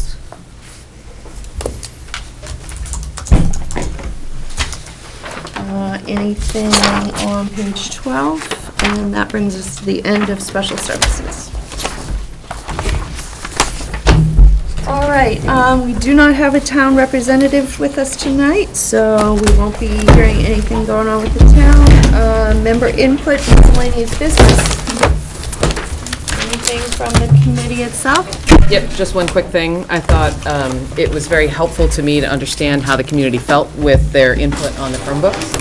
And so I would just say, considering that the size of the budget this year, that if people feel strongly about individual items, like, please let us know and come to deliberative. Like, that's where, and then come out and rock the vote, because this budget, if you feel strongly about some of these things in here, you need to come vote, because there's plenty of people out there that don't. Yeah, just, There's public input at the end. The budget is up by $730,000, $730,000, so. No, I want an agenda next week. That's what I want. Yep. All right, hearing, no. I had a question. Do we, because it's gonna come into place, do we have an idea of what the default budget's gonna look like? Because certain things that if, so my concern is if we feel passionately about these and we really wanna make sure that they pass, we may wanna consider alternative methods of getting them passed. And just because, The other than school bank. board will be presented with a first draft. They received it was more of a template to Okay. show how it's going to be, but I needed some input back from the school board relative to certain categories. Mm-hmm. So they will receive their first draft of the default budget next school board meeting, which I believe is the first? December 7th. 7th, I'm sorry. All right, because I'm just gonna state, my concern is that the proposed budget is gonna be high enough to make people concerned, and then we're gonna end up with a situation where the things we love and want aren't gonna have funding for Or them. the default budget could just be high enough. Well, we don't know. I just wanna, my concern Let's see how the is, school board votes. They could vote it to be equal to the proposed budget. but and in then- theory, they shouldn't, because there's an outline as to what should be in the default, Okay. so. All right. If there's nothing else for member input, community input. I'd like an agenda next week. We had a hard time following along with what you were doing. So did we. Like, I didn't know you moved on to the business part of it. We didn't know when you just said numbers, and we had no idea what was going on. What I can do is, once I develop it, if I send it to Christine, you can post it somewhere. Or I even looked on your webpage and it wasn't on there too, so either or would be great. That'd be awesome. Thank you. We don't have a webpage. Oh, on your town page. You have a town page. There's a link on the. Yeah. It's managed by the Board of Selectmen. It hasn't been updated. There's a link for minutes and I think it was updated about 2 years ago. Yeah, I know. Yeah, Had no idea. WikiLeaks might be involved in it. Hi, Robin Corbeil, 4 Smith Court. I want to start with special ed, because I was at that deliberative session, and I stood up many times at that deliberative session, and was very frustrated by the idea that we ask for warrant articles, and then we zero them down to one so that the community doesn't ever get to vote on them. Because I do think that that special ed warrant article is very important, that we need to have the funding there so that we can come back with leaner special ed budgets, because we can always say, there's $200,000 that we know is in a reserve fund. We've done that. We don't have to worry about it. So that the cuts that you say historically we're not using, we can look at that. Because what I see on the other side of it is that if we do get into trouble, the kids who are impacted, we have to meet IEPs. We have to. So it is the regular ed kids who cannot sue the district, who don't have a voice, who get impacted by those cuts. Because if we do get in trouble, that's what happens. And at the end of the day, the money comes back to us. When I go grocery shopping, I don't bring just the right amount of money with me. I actually bring more money with me, so that if I see something that I need, or if the price has gone up, I can purchase it. If it's on sale, the money comes back home with me, and it goes back. So I live in the town, and I speak totally as a community member. Those are just my beliefs. So hopefully, more people will show up at deliberative. And I hope that we put that warrant article out there, even though you didn't make all the cuts to special ed, because we do need to increase that reserve fund for special ed, and we need to support it. So are all of you going to support it if they want to put a warrant article out for special ed?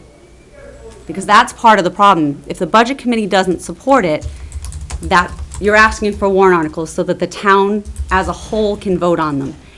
If then members of the budget committee get up and don't support it, that becomes a problem, because then the town doesn't get to vote on it. Right? They don't. The 20 people in that room get to vote on it, or the 40 people, or the 50 people. And really the purpose, I agree with you, is put it to the people. Let all of the members of the community vote on that, not just the ones in the room. I just need to understand, even if the budget committee doesn't support it, the voters still get a still vote get it on on- it. That has yeah. nothing to do Not with when the it gets budget changed committee. to a $1. That has nothing to do with the budget that's- committee. yeah. No, but if the budget committee members aren't supporting it and get down and speak to, we don't need this, then the 20 people in the room end up voting on that $1. So if you're asking them to bring a warrant article forward right, that gives an opportunity for the entire community to vote on something. And then we get down and force that warrant article to be voted on in the room with 20 people. That's not really the intention that I hear from you when I'm sitting in this room, which I applaud.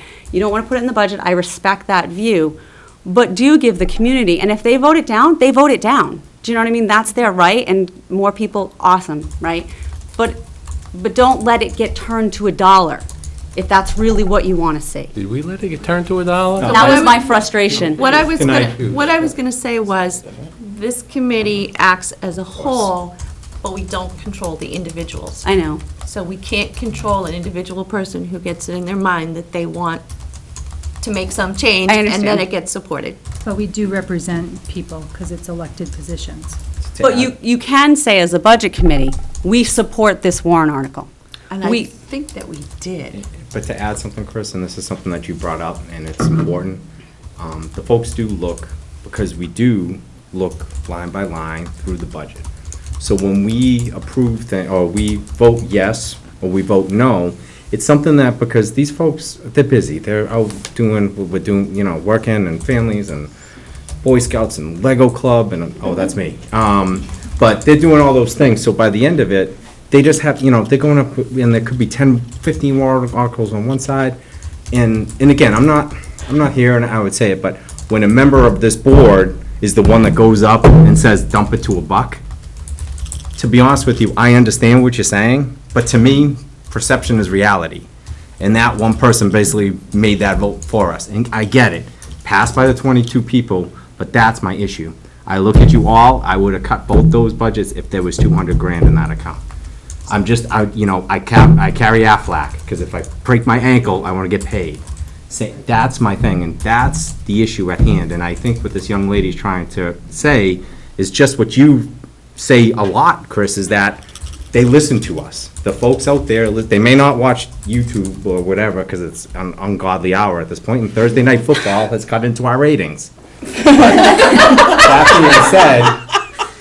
That being said, I think it is just, when we look at that part, they do look at that. I'll tell you, that's my hardest part for the town side, is because we're so over, and then I can't even vote to have another police officer because it adds to the budget.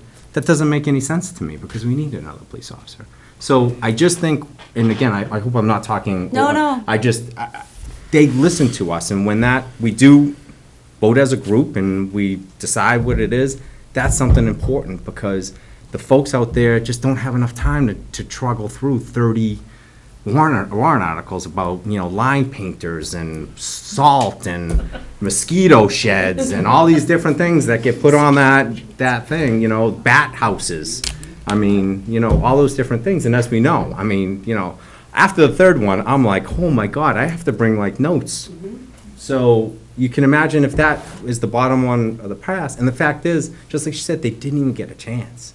And again, I'm a firm believer, let's not look in the rearview mirror, but I think what she wants to make sure that we understand, and again, with this part, if that makes it onto the warrant article, I just think it's important, because we're gonna be here next year in that same part. That was my frustration. I followed the rules. Do you know what I mean? You said, put it as a warrant article. I was like, put it as a warrant article. This is great. Let people come out and vote. And I was so frustrated because they didn't let us vote. It was only the people in that room who got to vote on it. And I felt like that was a huge frustration for me. So I hope that it does become a warrant article again this year. I hope that it does get to go to the entire population of Litchfield, and they do get a chance to make that decision about whether they want to have it this tiny little, you know what I mean, like we keep it low and we don't have any money in the bank, or whether the town as a whole has a belief that they want to have money in the bank. That if something goes wrong, we can budget a little bit tighter because we have the money in the bank. And it's a philosophy for the town to decide as an entire community, not a small group. And to add, one of the things that, and one thing I appreciate about you, Carrie, is when you talk about our fire equipment, like those capital reserves, so we just don't get whacked. It's the same thing, and the part about that capital reserve is there. And even if we go over a little bit, that money comes back. So it's a twofold part. So it sits out over that period of time, and it's there. It's a capital reserve that we may never touch, and that would be great. And I think that's where it comes though, is that we haven't touched it, and that's why. So but I can understand the. All right, so it's actually community input. go We ahead. already had our, sorry. Oh, yeah, please. Let's let everybody finish so we can let everybody leave. The other thing I wanted to talk about was the curriculum position going to full-time. When I first started teaching, 20-some years ago, teaching was different. You taught facts. We had a textbook. It had an answer key. It had worksheets that were made up for us. We added to it, and it was a bit more creative. Now we teach process. Now we teach this whole other arena that happens, and that needs curriculum development, because you're not teaching them always 2 + 2 is 4, but you're teaching them what is adding, how does adding work, and you're trying to get them to think a lot deeper about what they're doing, and you need help with those resources. And the online resources are phenomenal, but they need to be gone through by a professional who has the time to do that. And classroom teachers don't always have the time to go through all the resources that are out there and available to us for free. So we don't need those textbooks. I mean, and the kids love it when you can find stuff. Sometimes they find it for me. I mean, back in the year, I have kids, I'm still using software that kids brought to me and said, Mrs. Corbill, this is a great piece of software. I said, let's load it on. My kids used it to make the cards that I handed to you the other day. That was 10 years ago. So, you know what I mean, there needs to be a person full-time dedicated to looking for those resources. And our administrators, one of the things they didn't talk about was access. Access to parents and to staff members. Because at least at the middle school, sometimes your children no longer want to talk to you. And sometimes you don't always know what's going on in their lives, and you need to be able to go into a building. And sometimes you can't talk to the classroom teacher because they're teaching. And you need to be able to talk to an administrator and have those conversations. And if you take it down from 2 to 1, they're not going to be as available for the community, for the students, and for the teachers. I can't tell you how many days, I'm still not here, that I walk right into his office because I have a question about either curriculum or a policy or something I'm trying to do in my classroom, or I sit down in Martha's office and say, all right, this is what I'm going to do, or let me show you what I'm doing, let me talk to you about that, because they're looking at it from a different view than I am. So having that access as both a staff member and as a parent to be able to go in and speak with an administrator and not have them tied up in meetings and doing other things, I think is a really important thing that we offer at middle school, because again, middle school students are different than elementary school students. Elementary school students will come home and tell you all about their day. Middle school students, you ask them how their day is, they say fine. Most of the time. They're not sharing the information, so you need to have access to someone who's going to. Thank you, and thank you for all the work you do, because you put a tremendous amount of time into this, and I appreciate it and respect what you have to offer. Thank you. Thank you. Thank you. Anything else? No? Yes? Maybe? All right. Closing public input. Is there a motion to adjourn? So made. Second. All those in favor say aye. Aye. Everybody have a great holiday, and we'll see you back in 2 weeks. Happy Thanksgiving. Yes, happy Thanksgiving.